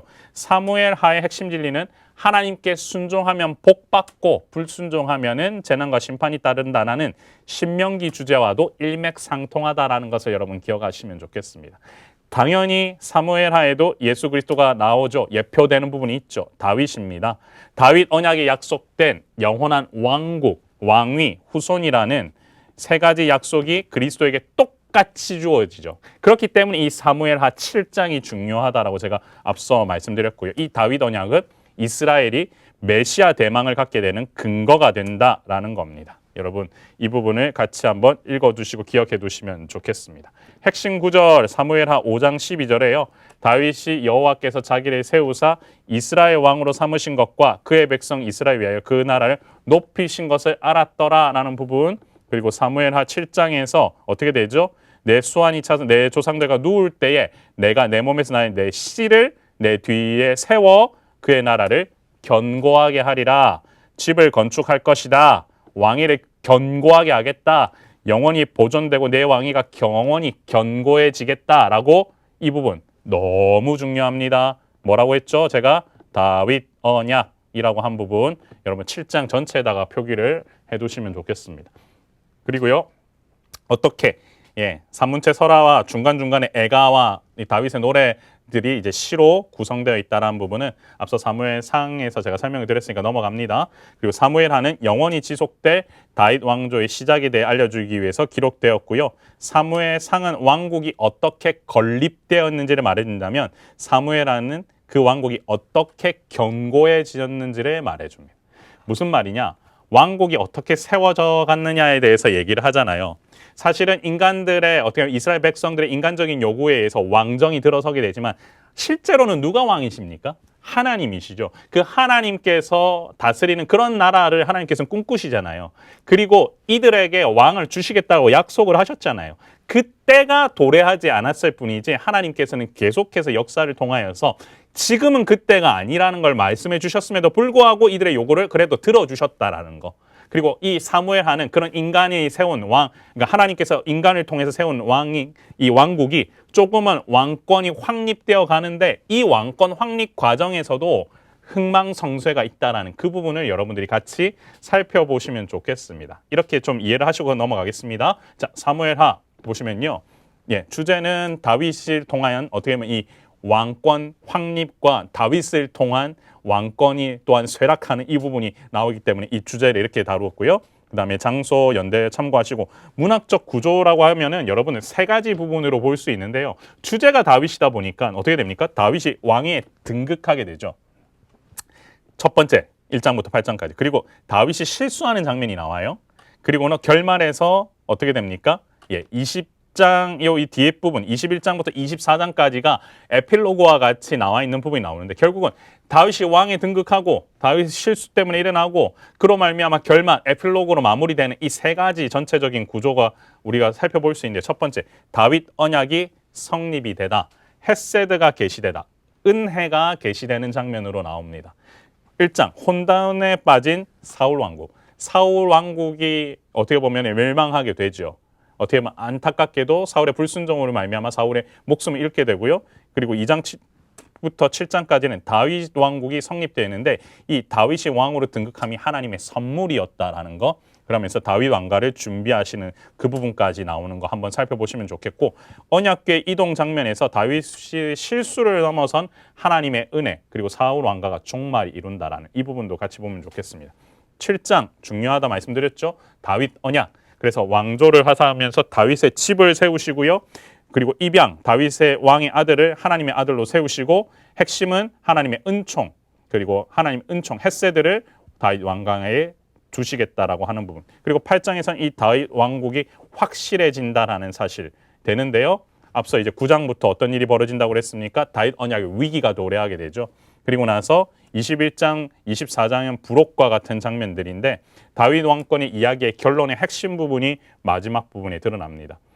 사실 이 9장부터 20장까지의 얘기가 전체적으로 봤을 때는 다윗 스토리에 있어서 가장 어떻게 보면은 왕이 된 이후에 다윗이 가장 어려움에 처하는 장면들이 계속해서 흘러나오게 되죠. 보십시오. 암몬 족속을 점령하는 일이 나오긴 하지만 그 이후에는 압살롬의 도전과 또한 다윗의 고난이 이어지잖아요. 이를 통해서 다윗은 끝까지 고생을 하게 됩니다. 바세바를 범함으로 말미암아 일어나는 이 범죄를 통하였던 다윗에 대한 하나님의 마지막이 사실은 그렇게 호의적이지는 않으셨죠. 그렇지만 그럼에도 불구하고 하나님께서는 이 다윗을 통해서 언약을 갖다 이어가고 계신다라는 거. 그 부분도 여러분 기억하시면 좋겠고요. 그리고 다윗 왕권 이야기의 결론이 언약이 핵심이라고 하는 부분이 마지막에 나오게 되죠. 결국은 뭡니까? 언약은 하나님이 지켜주시는 것이다라는 거. 사람은요, 이 언약을 갖다가 온전히 지키기 한계가 있지만 하나님께서 지켜주신다고 하면 이 언약은 계속 우리가 이어지는 거잖아요. 마찬가지입니다. 저와 여러분도 하나님께서 세워주셨던 이 구약의 언약을 믿고 예수 그리스도께서 다시 오실 것을 믿고 신앙생활하는 겁니다. 예수님께서 다시 오시지 않는다. 그렇게 생각해 보신 적 없으시죠? 우리는 믿음으로 사는 인생입니다. 그렇기 때문에 하나님께서 주신 이 성경에 말씀해 주신 내용들을 믿고 이 언약을 믿고 우리는 계속해서 신앙생활하는 겁니다. 그래서 여러분 하나님께서 다스리시는 그 나라를 우리가 기대하면서 이 사무엘하도 같이 한번 읽어보도록 하겠습니다. 자, 먼저 1장부터 10장까지 소주되는 다윗의 승리입니다. 다윗이 어떻게 왕권을 확립하게 되는지에 대한 내용이 나와 있죠. 어떻게 보면 그래프상으로 봤을 때는 이렇게 올라가는 부분이라고 보시면 되겠습니다. 다윗의 정치적 승리는요, 1장부터 5장 보면 헤브론에서 유다를 통치하는 왕이 됩니다. 사울이 전사하는 장면이 나오죠. 여러분 사울 전사하는 장면 좀 기억이 나십니까? 사울이 길보아 산에서 전투하다가 전사를 당한 그 시각에 다윗은 아말렉을 쳐서 이기고 시글락에 돌아와 이틀을 머물잖아요. 근데 사흘째 되는 날에 아말렉인이 사울의 죽음 소식을 갖고 다윗에게 전합니다. 이에 다윗이 사울과 요나단이 어떻게 죽었냐고 이 사람한테 물어보죠. 근데 결국은 그 사람이 죽였음을, 마지막에 목숨을 끊었다는 사실을 알자 다윗이 대노하게 되는 그런 장면으로 이어지게 되죠. 그래서 사울을 죽였다라는 그 아말렉 사람을 처형하게 되고 다윗은 사울과 요나단의 죽음을 슬퍼하면서 왜 그러냐? 사울이 하나님께 기름 부음을 받은 왕이었기 때문에. 사실 앞서 다윗은 자신이 쫓길 때도 사울이 여러 번 죽일 수 있었지만 안 하잖아요. 그 이유가 무엇이었습니까? 하나님께서 세우셨던 왕이었기 때문이라는 거죠. 그 부분을 갖다가 이 아말렉 사람이 어겼기 때문에 다윗은 그것에 대한 어떻게 보면은 가만히 있을 수가 없었다라는 부분 여러분들이 같이 이해를 해주시면 좋겠습니다. 자, 그래서 다윗이 사울과 요나단을 위해서 애가를 지어 부르죠. 애가 장면이 나오냐면 이것을 활노래라고 합니다. 여러분 1장 19절부터 27절까지 활노래라고 하는데 여기 잘 보시면요. 활은 요나단이 애용했던 활을 가리킬 수도 있고요. 싸우는 무기 27절에 나와 있는 여기서 싸우는 무기를 가리킬 수도 있는데 요나단 자체를 가리킬 수도 있다라고 합니다. 그러면 한번 생각해 보면 다윗이 얼마나 요나단을 아꼈고 요나단의 죽음을 통하여서 그를 기리기 위해서 이 노래를 불렀는지 그 내용이 이 어떻게 보면은 앞서 나온 이 활노래를 통해서 드러나게 된다라는 거 여러분들이 같이 좀 기억을 해두셨으면 좋겠습니다. 그래서 1장 17절부터 27절까지에 있는 그 부분에 대한 여러분들 확인을 한번 하시고요. 여러분들이 좀 밑줄 그으셨으면 건 19절, 그 다음에 22절 요나단의 활, 25절, 그 다음에 27절에 오호라 두 용사가 엎드려졌으며 싸우는 무기가 망하였도다 라고 하는 부분까지 같이 한번 밑줄을 그어두시면 좋겠습니다. 이제는 다윗이 왕의 옹립이 되게 되죠. 2장 4절을 보시면요. 밑줄 그으시고요. 유다 사람들이 와서 거기서 다윗에게 기름을 부어 유다 족속의 왕으로 삼았더라. 아직까지는 이스라엘의 전체의 왕으로 옹립된 게 아니라 유다 족속의 왕으로서 먼저 옹립되게 되는 겁니다. 그래서 사울의 장사한 길르앗 야베스 사람들에게는 또한 복을 빌어요. 왜냐하면 사울의 어떻게 보면 장사를 지내줬다라는 그것이 다윗에게는 참 많은 어떻게 보면 위로가 되었던 거죠. 그래서 에브론에선 또한 7년 반 동안 여기서 이어서 다스리게 되고요. 다윗은 하나님이 자신의 12지파의 왕으로 기름 부으셨다는 사실을 알고 있었지만 헤브론에서 단 한 지파의 왕으로 7년 반을 지내며 참고 기다리는 인고의 시간, 이것이 이제 기다렸던 거죠. 그리고 예루살렘으로 이제는 천천히 옮겨갈 시간이 기다리는 겁니다. 여러분, 우리가 아무리 애써서 뭘 차지하려고 하더라도요. 하나님께서 원하시는 right time이 있습니다. 하나님께서 원하시는 때가 있습니다. 그 시간에 기다리실 줄 알아야 합니다. 다윗은 그래도 기다릴 수 있는 어떻게 보면 왕이었죠. 훈련받을 때도 마찬가지였고요. 그런데 이 상황, 기다림의 상황이 쉽지 않죠. 왜냐? 이스보셋이 이스라엘 왕이 되는 장면, 이런 부분들이 나오는 거죠. 사울의 군대 장관이었던 아브넬이 이스보셋을 북쪽 이스라엘 지파들의 꼭두각시 왕으로 세우게 됩니다. 그래서 이제 어떻게 됩니까? 다윗과 이스보셋이 싸우는 장면이 일어나게 되죠. 그게 2장 12절부터 4장까지 이어지는데요. 여러분 보시면 다윗의 군대가 이스보셋의 군대를 이기죠. 이스보셋보다는 다윗이 점점 더 강해진다라는 부분. 요 3장 1절과 3장 2절부터 5절까지는 여러분 같이 밑줄을 그어 두시는데요. 여기 보시면 다윗은 점점 강하여 가고 사울의 집은 점점 약하여 가니라 하고 나서 다윗의 아들들의 명단이 나와요. 그 얘기는 뭐예요? 우리가 성경을 읽을 때 족보가 나오고 이름이 나오면은 그 나라가 계속 어떻게 된다는 거예요? 확장되어 간다. 내 씨가 계속해서 번성되어 간다. 세지고 있다. 이 말이잖아요. 그러니까 다윗의 아들의 명단이 나온다는 그만큼 다윗은 강해졌다라고 하는 것들에 대한 직접적인 무엇입니까? 증거물이라는 거예요. 그래서 3장에 나와 있는 1절 이 부분에 대한 2절부터 5절까지는 어떻게 보면 증거라고 보시면 되겠죠. 아브넬이 이스보셋을 배반하는 장면이 나와요. 아브넬이 어떻게 나오냐면 여러분 3장 6절부터 또한 21절까지 보시면요. 사울의 집과 6절에 보시면 사울의 집과 다윗의 집 사이에 전쟁이 있는 동안 아브넬이 사울의 집에서 점점 권세를 잡으니라. 이 부분이 여러분 핵심이에요. 그건 무슨 말이에요?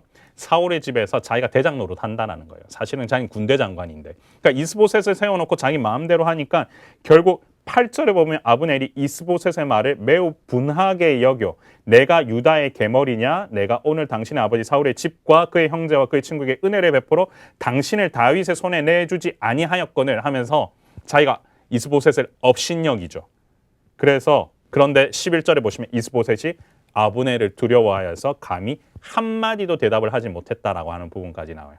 이렇게 배반하는 장면이 흘러가죠. 그리고 14절 여러분들 밑줄 그어두시고요. 그리고 나서 어떻게 됩니까?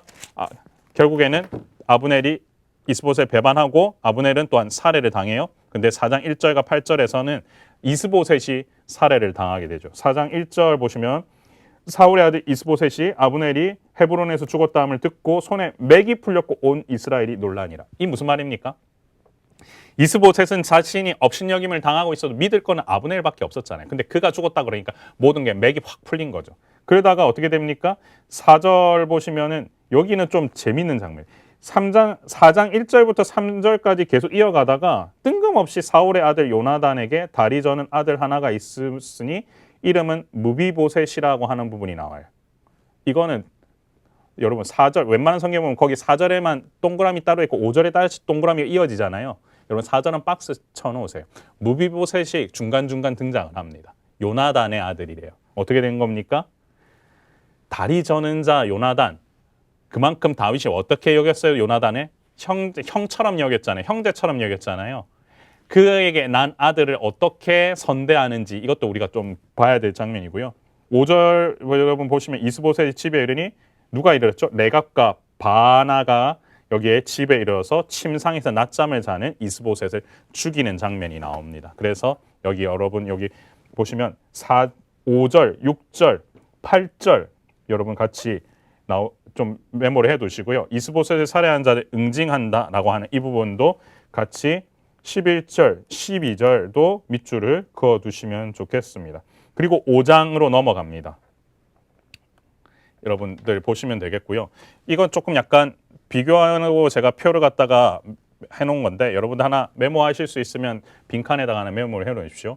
사울과 요나단은 누가 살해를 했냐면 아말렉인이 살해를 해요. 그때 다윗의 반응은 무엇이에요? 보복하면서 이 사람을 죽였죠. 그 다음 애가를 불러요. 아브넬이 누구를 죽이냐면 아브넬은 요압이 죽입니다. 요압은 누구예요? 다윗의 군대 장관이잖아요. 애통해하면서 금식합니다. 그런데요, 보십시오. 이스보셋은요, 레갑과 바하나. 근데 다윗이 보복을 해요. 다윗은 정확하게 사울과 관련된 사람들이 했을 때마다 어떻게 보면 애가도 부르기도 하고 금식도 하기도 하고 그 죽인 사람에 대해서는 보복을 하기도 합니다. 그만큼 다윗에게 있어서는 이 사울과의 관계가 참 어떻게 보면은 인간적인 관계로는 풀 수 있는 것이 아니에요. 왜냐하면 정적이었잖아요. 그럼에도 불구하고 다윗은 어쨌든 하나님께서 이 모든 것들을 세워 가신다는 걸 믿었기 때문에 이와 같은 반응으로서 자신의 감정들을 컨트롤해가고 있다는 것을 보시면 돼요. 그런데 분명한 거는 이렇게 많이 피를 흘렸기 때문에 이제 이후에 다윗이 자신의 소원이죠. 성전을 짓겠다 하는 거에서만큼은 피를 많이 흘렸던 그것들에 대해서는 책임을 져야 되는 그런 장면들이 또 나온다는 거는 기억해 두시면 좋겠습니다. 자, 5장입니다. 이제 예루살렘에서 온 이스라엘을 통치하는 왕이 됩니다. 다윗이 온 이스라엘 왕이 된다라고 하는 부분 1절, 5장 1절 밑줄 그어두시고요. 보면 이스라엘 모든 지파가 헤브론에 이르러 다윗에게 나와 이르되 보소서 우리는 왕의 한 골육이니이다. 골육이 무슨 말이에요? 당신의 뼈와 당신의 살이입니다 하면서 언약적으로 우리가 화학적으로 하나의 그것입니다라고 이제 어떻게 보면 하나 합쳐지는 장면이 나왔다는 거죠. 이때부터 이제 33년간 다스리게 된다는 거. 그래서 다윗은 20여 년 전에 사울에게 기름 부음을 받았지만 약 37세에 온 이스라엘 왕이 될 때까지 오랜 세월을 참아야 했습니다. 그리고 나서 그냥 되는 것이 하나도 없어요. 예루살렘을 또한 어떻게 해요? 정복해야 됐죠. 예루살렘은 해발 640m에서 770m의 난공불락의 지형이었는데 여호수아 세대가 정복하지 못했던 성이었어요. 그런데 이제 빼어난 부하들을 데리고 와서 기온샘에서 예루살렘에 들어가는 수구를 이용하여서 단숨에 예루살렘을 점령합니다. 이 성을 우리가 다윗성, 시온성이라고 보통 그러죠. 시온성과 같은 교회 주의 영광 한없다. 이게 뭐냐면 다윗이 정말로 하나님 앞에서 이 성을 갖다가 점령하고 나서 하나님께 영광 올려드렸던 그것을 어떻게 보면 수식하는 표현으로 그의 교회가 그러하다라는 다윗이 어떻게 보면 하나님께 영광 돌렸던 것처럼 교회가 그런 영광 속에서 살아가길 바란다라는 그런 고백이 담긴 찬양인데 여튼 이 성을 우리가 이제 예루살렘 성을 다윗성이라고 부르게 되죠. 그래서 만군의 하나님 여호와께서 함께 계시니 다윗이 점점 어떻게 됩니까? 강성해지죠. 5장 10절도 밑줄 그어두시고요. 이제 계속 올라갑니다. 다윗 왕과 함께 하시는 하나님.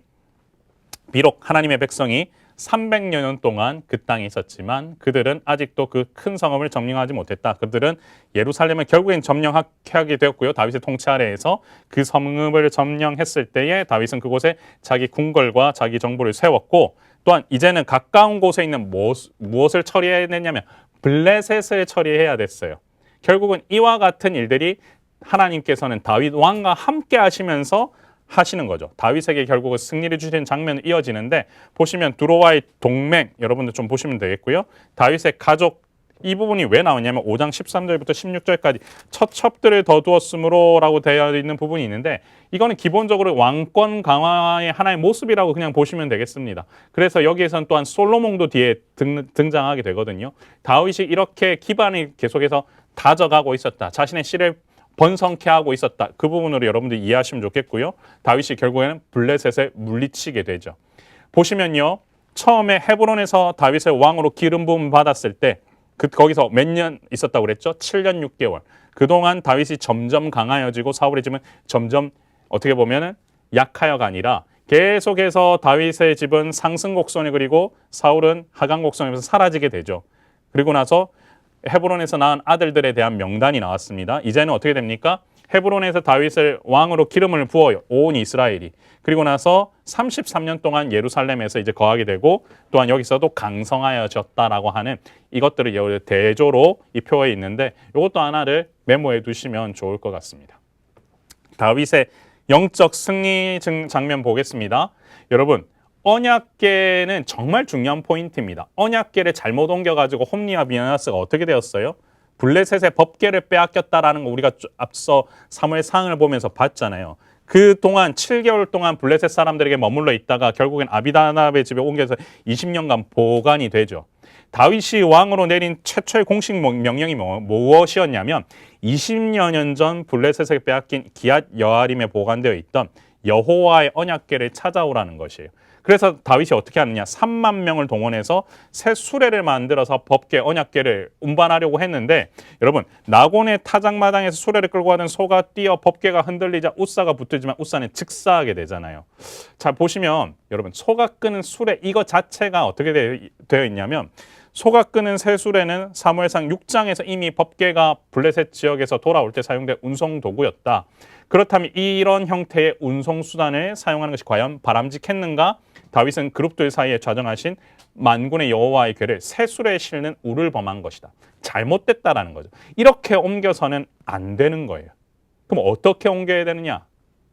언약궤를 잘 옮기는 방법이 뭐예요? 고앗 자손들이 와서 맬 것이다라고 하는 게 사실은 법궤를 옮기는 방법이었잖아요. 마찬가지로 하나님의 궤를 기쁨으로 메고 오벳에돔의 집에서 다윗성으로 올라갔다. 이건 매는 거예요. 이걸 준비해서 6장 12절에도 나와 있고요. 여러분들이 보시면 6장 13절에도 여호와의 궤를 맨 사람들이 6걸음을 가매 다윗이 소와 살친 송아지로 제사를 드리고, 이 부분들을 잘 표시해 두십시오. 여러분, 베레스 우사는 이 부분 언약궤에 손댔다가 이 우사가 죽는 이 장면은 여러분들이 많이 들어서 아시겠지만 결국 법궤 언약궤를 운반하는 방식이 잘못되어서 거기에 손을 대었다가 여호와의 어떻게 보면 하나님께서 원하시지 않는 그 거룩함을 훼손하는 장면 때문에 죽게 되었고, 결국은 이와 같은 방식으로 언약궤를 옮겨서 가게 되어 가죠. 그래서 다윗성으로 올라가는 장면까지 여러분들이 같이 보시면 좋겠습니다.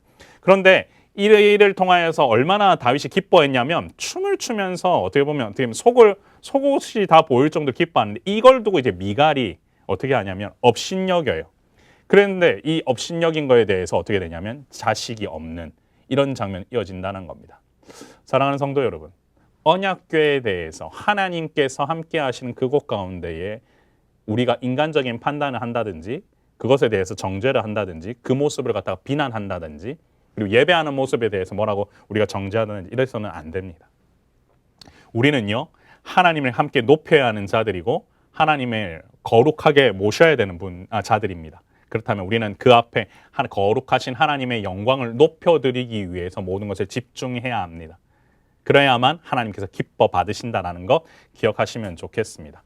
하나님께서 이제 그 유명한 제가 여러 번 말씀드렸던 다윗과 언약을 세우십니다. 7장에서 다윗이 하나님의 성전을 지으려고 하죠. 7장 1절부터 3절까지. 그런데 성전 짓는 것이 다윗에게는 허락되지 않습니다. 하나님께서는 다윗에게 영원한 집을 대신 약속을 하시는 부분이죠. 여러분, 여기서 보면 집이라고 하는 것은요, 성전을 의미할 수도 있고 왕조를 의미할 수 있는데, 우리가 여기서 중요한 것은 하나님께서 이 다윗을 통해서 영원한 집, 이 왕조를 허락하시겠다라고 하는 이 약속 자체가 중요한 것이거든요. 보시면요, 7장 11절부터 16절까지는 다 밑줄 그으시고요. 여호와가 너를 위하여 집을 짓고, 누가 나를 위해서 지어준다고요? 여호와께서. 내 수완이 차서 내 조상들과 함께 누울 때에 내 몸에서 나는 내 씨를 내 뒤에 세워 그의 나라를 뭐하게 한다고요? 견고하게 하고 건축하게 하고 영원히 견고하게 하시겠다. 영원히 보존되게 하시겠다. 영원히 견고하게 하시겠다. 이와 같은 약속을 주시죠. 자, 그러면 한번 같이 볼까요? 여호와의 말씀은 성전 건축자로서의 다윗을 거부하는 언급으로 시작하여 단 한 번도 이스라엘의 지도자나 이스라엘의 백성들에게 백향목 집 지으라고 말 한마디 꺼내신 적이 없었음에도 언급하시면서 끝이 납니다. 그 이유는 하나님은 그분의 백성과 함께 어디든지 행하시며 모든 백성과 함께 행하시는 분이시기 때문이라는 것입니다. 따라서 고정된 집이 아니라 이동력, 장막, 성막이면 족하시다라는 거. 그러니까 여호와 하나님께서는 내가 어디든 거하기 때문에 이 정도면 충분하다라고 하지만 다윗의 마음에서는 자신이 거하는 궁전에 비해서 하나님 법궤를 모신 곳이 너무 초라하다 보니까 이런 마음을 가졌는데, 여기서 우리가 함께 기억하셔야 될 부분은 뭐냐면 하나님은 언제나 우리와 함께 하시기를 원하신다라는 것을 여러분들 기억하셔야 됩니다. 하나님께서는요, 저와 여러분과 함께 동행하기를 원하십니다. 함께 하시기를 원하신다라는 거예요. 그걸 여러분들이 기억을 하셔야 됩니다. 그래서 영원한 왕조는 다윗의 아들을 하나님의 아들로 입양하기에 가능한데, 입양이 영원한 왕조의 하사의 법적 근거가 되는 것은 시편 2편에서 확인할 수 있는데, 저와 여러분도 마찬가지로 이 영원한 왕조에 어떻게 보면은 그 은혜를 입어서 지금도 신앙생활하고 있는 거 아닙니까? 하나님께서는 이런 은혜를 통하여서 계속해서 하나님 나라를 확장시켜 가시길 원하신다는 것을 기억하시면 좋겠습니다. 하나님을 높이기 위한 왕의 계획은 이랬습니다. 실제로 하나님께서는 다윗 왕에 이렇게 말씀을 하고 계셨다. 다윗아, 너는 이 건물을 나를 위해 짓겠다고 말한다. 만약 이 성전이 나를 위하고 진정으로 나의 영광만을 위한 것이라면 누가 그 성전을 건축하든지 내게는 아무런 상관이 없어야 한다. 다윗아, 너의 꿈을 실현될 것이다. 성전 세워질 것이다. 그러나 너의 아들이 그 성전을 건축할 것이다. 다윗은 비록 하나님의 말씀을 완전히 이해할 수는 없었지만 하나님의 계획이 최우선이라는 것을 인정했다. 그리고 그에 대한 최종적인 결과가 하나님을 높이게 될 것임을 인정했다. 중요한 사실 무엇입니까? 하나님을 높이는 것이 중요한 것이다 라는 것 여러분이 기억하시면 좋겠습니다. 여러분, 사울과 달리 다윗은요, 언약의 하나님께 바르게 응답하고 언약을 가장 상징적으로 나타내주는 법궤를 올바로 다룬 이스라엘의 참되고 이상적인 왕이었습니다. 그래서 여러분들이 잘 기억하시면 좋겠습니다. 다윗이 하나님의 찬양하는 장면으로 나오는데 이 부분도 여러분들 같이 성경에 표시하시면 좋겠고요. 여기 보시면 미루어진 약속, 콜린 스미스가 이런 얘기를 합니다. 하나님께서는 이 웅대한 건물을 세우겠다는 다윗의 꿈을 솔로몬을 통해 성취하도록 허락하셨다. 넘어가고요. 그 일이 일어났을 때 어떤 백성은 틀림없이 그래 바로 이거야. 이것이 바로 하나님께서 다윗에게 약속하신 거야. 솔로몬은 여호와의 집을 건축한 왕이야. 그의 왕국은 영원히 지속될 거야 하고 생각했을 것이다. 그러나 몇 년 뒤에 솔로몬은 죽었다. 그리고 그가 죽고 나서 그 나라는 두 쪽으로 갈라져 버렸다. 그로부터 몇백 년 만에 솔로몬의 성전은 파괴됐다. 다윗의 시대 이후로 성경 이야기는 성전 하나 건설하고 그의 보좌를 영원히 지속할 다윗의 한 아들을 찾는 일의 중심으로 흘러가고 있다. 그 다윗의 한 아들은 누구입니까? 예, 우리 주 예수 그리스도인 줄 믿습니다. 실제로 이 역사는 뭐냐면 인간의 어떻게 보면은 지은 건축물이나 인간은 하나님의 계획 안에서 그냥 쓰임받는 도구일 뿐이라는 것도 여러분 인정을 하셔야 됩니다. 그렇게 알고 계셔야 됩니다. 우리는 다 하나님의 귀하게 쓰임받는 도구잖아요. 근데 이 모든 상황들 우리가 이렇게 함께 성경도 나누고 배우고 전도하고 한 이런 모든 신앙생활이 기본은 뭐냐면 우리 구주 예수 그리스도께서 다스리실 그 나라를 우리가 기대하면서 기다리는 거죠. 그러니까 이 모든 역사는 하나님의 언약을 기대하면서 그 약속이 이루어질 것을 기다리면서 살아가는 겁니다. 그래서 오늘도 저와 여러분은 주님 오실 그날만을 생각하면서 이 약속 붙들고 나아가는 사람들이 되어야 할 줄 믿습니다. 자, 다윗의 군사적 승리 8장부터 10장까지는 보시면 되는데요. 대적들을 이기고 승리하는 장면이 나오죠. 이제 계속해서 승리합니다. 블레셋, 모압, 소바, 아람, 에돔 여기서 전리품 받죠. 어디로 가든지 여호와께서 이기게 하셨다. 참 멋지죠. 8장 14절에 이 구절은 여러분 밑줄 그어두시고요. 하나님을 사랑하고 섬기는 자들에게 하나님께서 승리를 주시고요. 다윗이 의로운 통치를 행한다. 그래서 이스라엘에 대한 의로운 통치 부분 여러분들 밑줄 8장 15절 밑줄 그어두시고요. 그리고 무비보셋에 대한 의로운 대우 중요하다고 말씀드렸습니다. 요나단의 아들인 무비보셋을 갖다가 잘 대우하죠. 그래서 그 약속을 지켜나갑니다. 이것도 기억을 하셨으면 좋겠습니다. 다윗은요. 요나단과 서로 인자를 베풀기로 언약을 맺었기에 이제 요나단이 죽은 후에 요나단의 아들 무비보셋에게 인애를 베풀고 있는 것이다 라고 이해를 하시면 좋을 것 같습니다. 자, 암몬과 아람과 싸워 이기는 장면 나오고요. 암몬과 싸워 이기는 부분, 이 부분까지 여러분들 같이 보시면 되겠고요. 자, 이제 다윗의 범죄하는 장면 나옵니다. 우리가 참 마음이 안타까운 장면이죠. 이 다윗의 범죄에 대해서 한번 살펴보자면요. 11장이 사무엘 하의 분기점입니다. 상승하던 다윗 왕조가 어떻게 됩니까? 11장을 기점으로 이제 하락하게 된다라는 거. 성경은요. 다윗의 결점을 감추지 않습니다. 가늠한 다윗과 밧세바는 사형을 당할 수도 있었습니다. 그래서 이 위대한 사람은 죄도 더 크게 지음으로 조심해야 될 필요가 있다라는 거죠.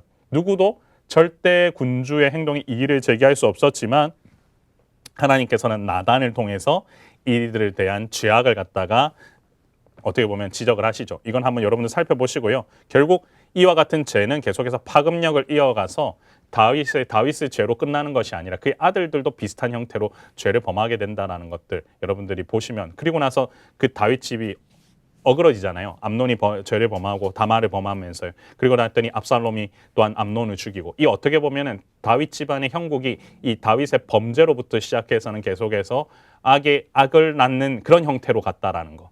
여러분, 죄는 전염성이 있다고 제가 지난번에도 말씀드렸습니다. 죄를 갖다가 잘 근절시키고 단절시키고 회개함으로 돌아올 수 있는 그것을 가진 것이 어떻게 보면 진정한 용기이기 때문에 여러분 죄로운 끊어버려야 된다는 그 사실을 여러분이 기억하시면 좋겠습니다.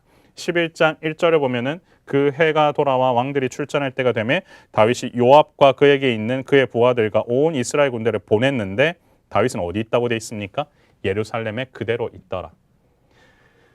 사랑하는 성도 여러분, 여기서부터 이제 꼬인 거죠. 다윗 하면은 여러분 골리앗 생각나잖아요. 전장에 나갔던 왕이에요. 그리고 앞서 1장부터 10장까지도 계속해서 어디가 승리할 수 있었던 이유가 그 전장을 잘 지켰는데 11장에서 바로 화자가 뭐라고 얘기하냐면 다윗은 예루살렘에 그대로 있더라. 다 보내놓고 자기만 남아있어. 그러다 보니까 이 죄가 스물스물 들어오게 된 거죠. 보실까요? 자, 우리아가 밧세바와 동침하지 않는 부분이 나오는데요. 여러분 잘 보시면 우리아는 참 정말 충직한 왕이잖아요. 여러분 여기 보면 그대로 있더라는 장면 다음에 11장 5절에 보면은 그 여인이 임신했다고 나와 있죠. 다윗이 이렇게 범하고 나니까 우리아를 굳이 전장터에서 데리고 와서는 이 집에 재우려고 하는 게 누구의 계략이었습니까? 다윗의 계략이었습니다. 근데 우리아는 그렇게 할 수 없다라고 나와 있죠. 우리아는 어떻게 말합니까? 11절에 보면 다윗에게 아뢰되 언약궤와 이스라엘과 유다가 야영 중에 있고 내 주 요압과 내 왕의 부하들이 바깥들에 진치고 있는데 내가 어찌 내 집으로 가서 먹고 마시고 내 처와 같이 자리일까? 이렇게 고백을 하는 충직한 장수였어요. 그러다 보니까 어떻게 됩니까? 자신의 범죄함을 좀 숨겨보려고 했던 다윗이 자신의 마음대로 되지 않았던 거죠. 그래서는 어떻게 됩니까? 아침에 14절 보시면 아침이 되어서 다시 편지를 써서 우리아의 손에 들려서 요압에게 보냅니다. 이 우리아의 손에 들려진 편지가 우리아에게 있어서는 자신의 죽음으로 몰고 가는 편지가 됐을 우리아가 몰랐겠죠. 15절을 보시면 그 편지에 써서 이르기를 너희가 우리아를 맹렬한 싸움에 앞세워두고 너희는 뒤로 물러가서 그로 맞아 죽게 하라 하였더라 라면서 17절에 보면 햇사람 우리아가 죽었다라고 나와 있습니다. 여러분 교재에 보시면 참 용맹스러운 장수였다. 그리고 모집한 이방의 전문 군인이었다 되어 있는데 결국은 우리아를 죽음으로 내보는 편지를 우리아 손에 들려보냈고 우리아는 그 편지를 또 열어보지도 않아요. 그리고 나서 요압 장군에게 전달하고 근데 다윗은 양심의 가책도 느끼지 않는 25절까지 여러분들 제가 읽어드렸던 이 본문들은 11절, 14절, 15절 그 다음에 17절 그리고 방금 25절, 26절, 27절까지는 다 밑줄을 그어두십시오. 결국은 이와 같이 다윗은 지금까지 하나님을 잘 섬겨왔음에도 불구하고 이와 같은 어리석음을 범하게 되죠. 근데 잘 보시면 여기 보면 다윗과 밧세바가 이제 결혼하는 우리아의 아내라고 하는 표현이 계속 나오다가 여기 보시면요. 26절에도 보면 우리아의 아내라고 되어 있죠. 26절에 11장 26절에 무슨 말이냐면 그의 남편을 위해서 소리내어서 울어요. 우리아의 아내가. 그런데 밧세바라는 이름이 어디서 나오냐면요. 12장의 24절에서 나와요. 결국은 이게 무슨 말이냐. 이 12장 24절까지의 이 화자가 기록할 때는 다윗이 우리아의 아내를 범하게 된 거고 다윗과 우리아의 아내를 통해서 나온 자녀가 죽고 나서 그 모든 것이 한번 일단락된 후에 성경의 화자는 뭐라고 기억하면 다윗의 그의 아내 밧세바라고 표현하게 되거든요. 이 뒷부분은 여러분들 같이 한번 더 제가 한번 말씀을 드릴게요. 결국은 우리의 아내가 이제 남편이 죽자 울게 되죠. 다윗이 행하는 그 일을 여호와 보시기에도 악하였다라고 27절에 나와 있습니다. 여러분 죄는요 우리가 한두 장 범할 때는 이게 하다 보면 쌓이다 보면은요 근절하지 않으면은 계속 자신도 모르게 이 정도는 되겠지라고 하는 그런 부분이 있습니다. 그래서 끊어내실 때는 반드시 끊어내셔야 된다라는 거 기억을 하시면 좋겠고요. 이 부분은 이제 사무엘하 11장에 보내다라는 동사가 계속해서 언급이 돼요. 다윗의 타락을 설명해 주는 이 보내다라고 하는 거. 여러분들 여기 밑줄을 좀 그어두시고요. 요 예를 통해서 결국 뭐냐면 하나님께서 그 흉측한 계교를 폭로하시기 위해 나단을 다윗에게 보내심으로 마무리가 되거든요. 결국은 누구를 보내고 누구를 보내다가 그 보내다가 다윗은 죄를 범하게 되었고 결국은 나단을 하나님께서 보내심으로 이 보내다의 동사의 마무리가 되었다라는 이 부분은 하나 기억을 해두시면 좋겠습니다. 여러분 다윗의 밧세바 스캔들은요. 중년의 위기나 간음의 위험성을 경고하는 스토리가 본문이 아니고요. 왕권 남용을 경고하는 스토리입니다. 백성의 구원과 복지에 헌신해야 할 왕이 백성의 삶을 파괴하고 있는 것이 문제인 거죠. 전쟁을 하러 나갔는데 전쟁하고 있는 장수의 아내를 취하는 것 자체가 왕권의 남용, 앞서 아까 말씀드렸던 사무엘이 뭘 얘기했죠? 취하다라고 하는 부분 때문에 경고했었잖아요. 그것이 이제 와서는 또한 보여지고 있는 거예요. 그러니까 하나님의 말씀에 여러분들이 이렇게 묵상하고 하시다 보면 반드시 앞서 경고했던 부분들에 대해서 그냥 드러나는 부분들이 있습니다. 그것들을 여러분 잘 보셔야 돼요. 왕권 남용의 가장 나쁜 사례가 어떻게 보면 다윗의 범죄였다라는 걸 여러분 기억하시면 좋겠습니다. 그로 이제 다윗은 환란에 처하게 되어 나단이 다윗의 죄악을 대면하죠. 가문의 칼이 떠나지 않을 것이라고 예언합니다. 이게 무슨 말입니까? 계속해서 하나님의 진노가 임한다라는 거죠. 근데 그냥 얘기하지 않아요. 여러분 이게 얘기를 할 때 가난한 사람과 부자 얘기를 하면서 나단이 와서 얘기합니다. 근데 이 부자가 가난한 사람에 있는 그 애지중지 길러온 암양 새끼를 갖다가 빼앗아서 이런 얘기를 하죠. 다윗은 그 얘기를 듣는 순간 대노합니다. 말이 되냐고, 어떻게 그런 일을 할 수가 있냐고. 근데 바로 그 사람이 누구라고 얘기하냐면 바로 당신이다라고 얘기를 나단이 하는 거죠. 여러분 보시면 12장 2절, 3절, 4절, 그리고 5절, 그리고 6절, 그리고 7절에 이렇게 표현이 나와 있죠. 나단이 다윗에게 이르되 당신이 그 사람이다. 그 순간 이 9절 여러분, 네가 칼로 햇사람 우리아를 치되 암몬 자손의 칼로 죽이고 그의 아내를 빼앗아 내 아내로 삼았도다. 우리아의 아내를 빼앗아 내 아내로 삼았다는 얘기가 9절, 10절, 11절에 나와 있습니다. 다윗이 나단에게 이르되 내가 여호와께 죄를 범하였다라고 고백하는 장면까지. 그런데 어쨌든 나단을 통해서 다윗을 징계하실 때 이 얘기를 해요. 칼이 영원토록 떠나지 않을 것이다. 다윗의 아내는 다른 사람에게 또한 주게 될 것이다. 지금 태어난 아들이 죽을 것이다. 이래서 다윗이 눈치채지 못하게 비유를 만들어서 편안하게 자기 얘기를 듣게 만든 후에 그 비유를 통해 다윗이 스스로 자신을 정죄하기 위해서 나단이 이 비유를 들어서 만듭니다. 누가 사실은 이런 왕권에 도전할 수 있었을까요? 결국은 다윗이 궁극적인 왕이 다윗이 아니라 하나님이시기 때문이죠. 그래서 하나님께서는 나단 선지자를 대변인 자격으로 보내신 겁니다. 다윗은 변명할 여지가 없었다. 그는 밧세바와 스캔들이 드러날 어떠한 가능성도 사라졌다고 생각하고 있었다. 그러나 하나님께서는 알고 계셨다. 여러분, 다윗은 하나님과의 교제를 놓치고 있었기 때문에 이와 같았다. 이것은 여러분 선지자를 보내신 것이 오히려 뭐라고 되어 있습니까? 하나님의 은혜였다. 선지자는 법정 대리인이었다. 누가 보내신? 하나님께서 보내신. 그래서 선지자를 통하여서 어떻게 보면은 백성들이 죄로부터 벗어날 수 있도록 하고 있다. 이 부분 여러분 기억을 하시면 좋겠습니다. 다윗은요 자신의 죄를 자복하고 회개합니다. 자신이 힘이 있는 왕이잖아요. 나단 선지자도 충분히 죽일 수 있었을 겁니다. 그런데 아까 앞서 말씀드린 대로 내가 여호와께 죄를 범하였다라고 고백을 하죠. 이 부분에 대해서 이건 참 어떻게 보면은 중요합니다. 죄를 범했어도 죄를 인정할 수 있는 모습을 다윗은 보여주고 있어요. 그리고 나서 뼈를 깎는 회개를 하게 되죠. 다윗은 왕이었지만 자신이 한날 양치기에 불과했다라는 그 사실을 기억하고 있었기 때문에 이 권력을 주신 분도 하나님이시고 빼앗아가는 분도 하나님이시라는 사실을 잊지 않고 있었던 거죠. 그래서 이스라엘에는 다윗성에 관한 이보다 큰 대왕이 계신다라는 이 점을 다윗이 인정하고 있었다라는 거고요. 다윗의 인생은 비록 개별적인 전투에서는 한 번은 지게 됩니다만 그래도 이 회개가 있었기 때문에 인생 전체에서는 다윗의 언약들은 계속해서 실현되어 가고 있다. 그래서 전쟁에서는 승리하게 된다라는 거죠. 여기서 중요한 포인트는 결국은 뭐냐면 죄에 대한 죄값은 치르게 됩니다. 보십시오. 간음하여 낳은 아들들이 죽는다. 그래서 하나님이 간음을 통해 태어난 아이들 데려가시죠. 간구했지만 금식하고 안에 들어가서 보고 땅에 엎드렸지만 다윗을 땅에서 일으키려 하고 왕이 듣지 않고 그들과 더불어 먹지 아니까지 했어요. 그런데 다윗의 결과는 놀라울 정도로 그 이후에는 하나님께서 데려가시고 난 이후에는 차분하게 받아들이고 하나님께서는 다른 아는 아들 솔로몬을 주시죠. 여기서 이제 우리아의 아내라는 표현은 사라지게 되고 12장 24절에서 밧세바라는 표현으로 바뀌게 된다는 거. 그리고 나서 다윗이 암몬의 랍바를 전복하는 장면까지는 이제 마치게 됩니다. 요압이 이거를 자기가 하지만 마지막에 어떻게 하냐면 다윗 보고 와서 점령을 하라는 걸로 하거든요.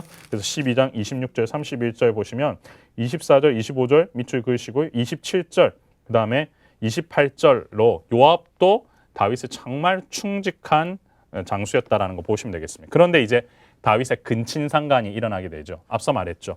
죄의 결과는 어떻게 암과 같이 퍼져 나가는 거예요. 암논이 누이 다말을 갖다가 침실로 불러들여서 그녀를 범하는 장면이 나와요. 그런데 용납하는 이 실수를 범하게 된 거죠. 결국 암논은 살해를 당합니다. 누구한테요?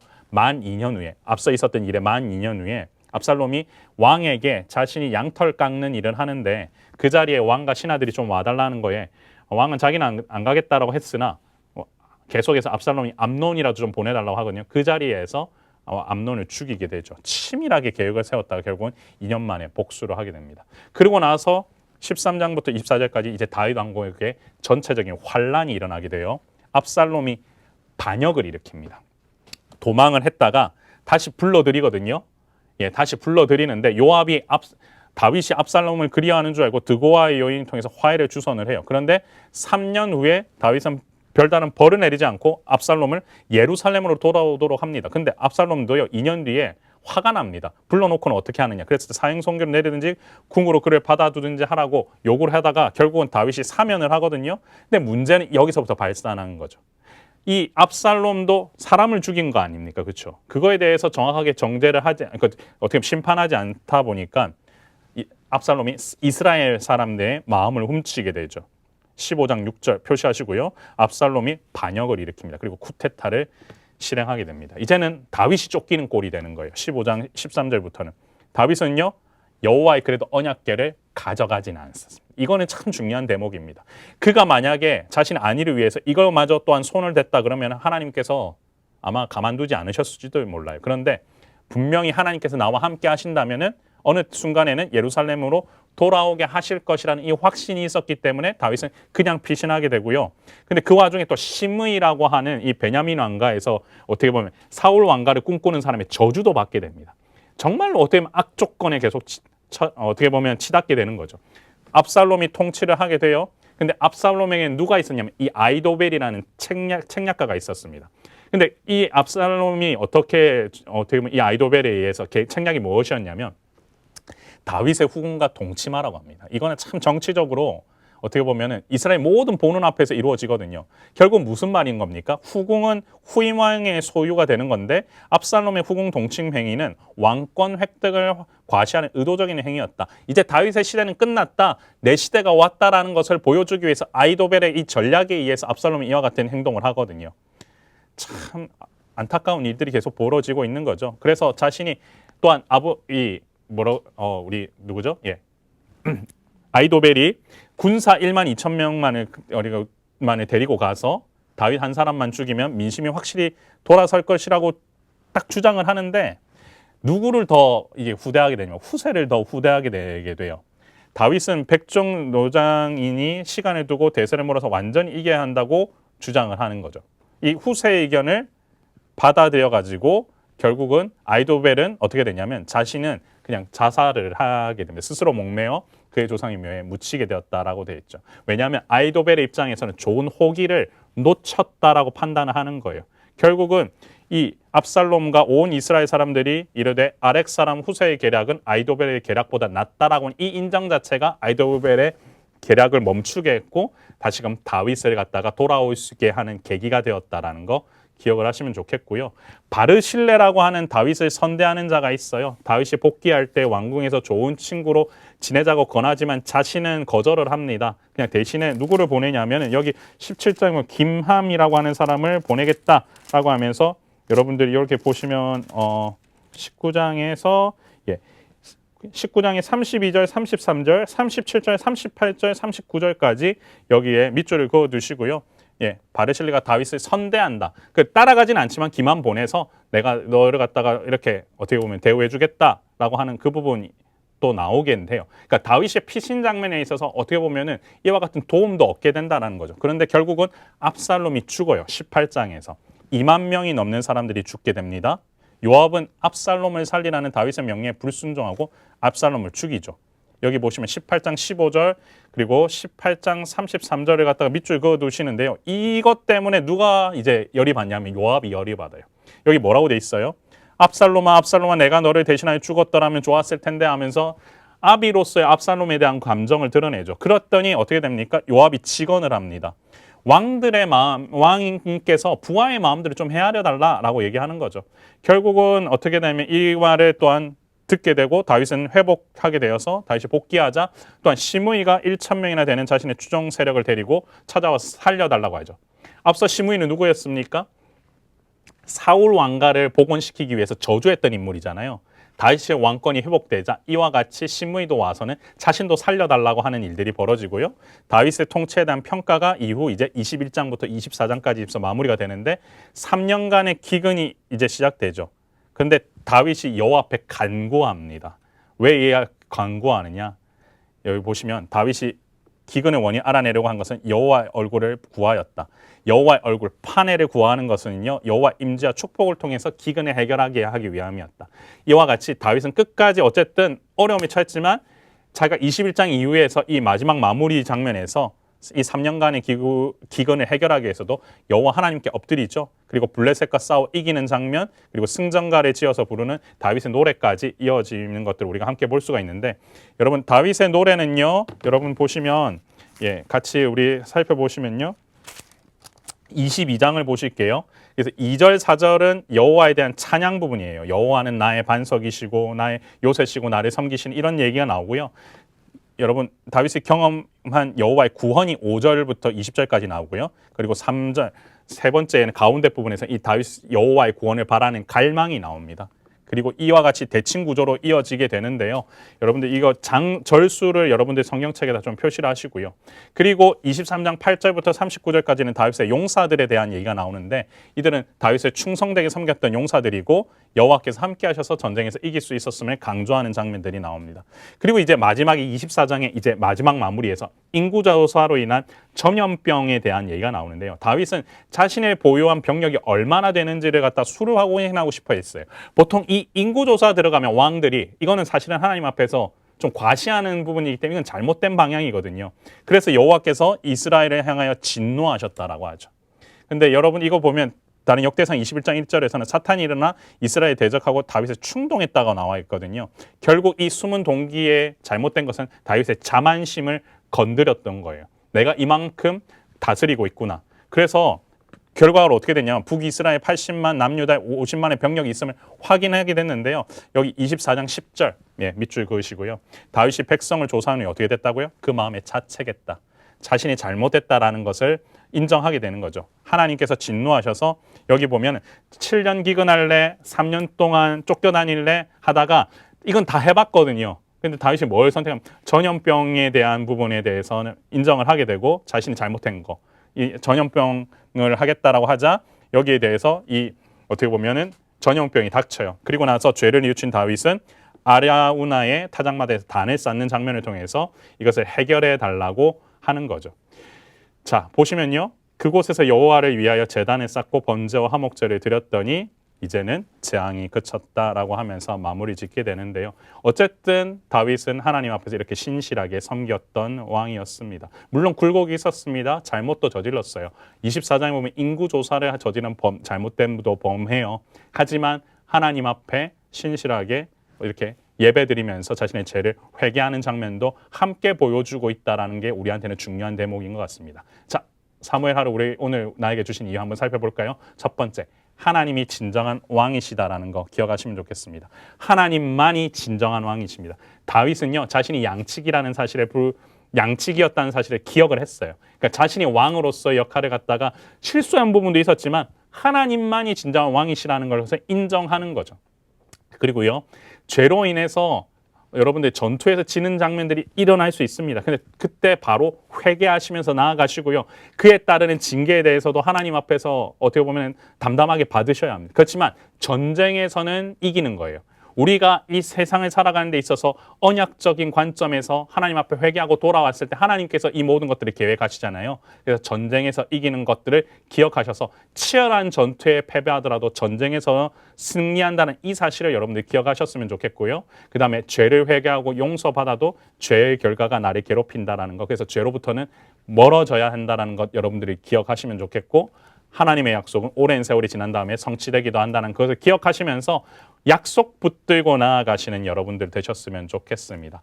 사무엘 상하도 길었지만 여러분들 시간 좀 압축해서 같이 나눴습니다.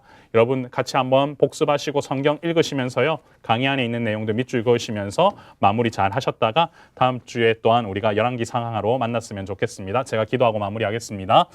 존귀하신 하나님 아버지, 은혜를 감사합니다. 하나님께서 오늘 주신 말씀들 가지며 하나님만이 진정한 왕이시라는 사실을 기억하며 나아가길 소망합니다. 죄로부터 멀어지게 하시고 순종과 불순종의 역사 가운데에서도 하나님만을 붙들고 온전히 나아가는 모든 주의 종들 될 수 있도록, 주의 백성들 될 수 있도록 인도하여 주옵소서. 우리의 생명 되시고 소망 되신 예수 그리스도의 이름으로 간절히 기도드리옵나이다. 아멘.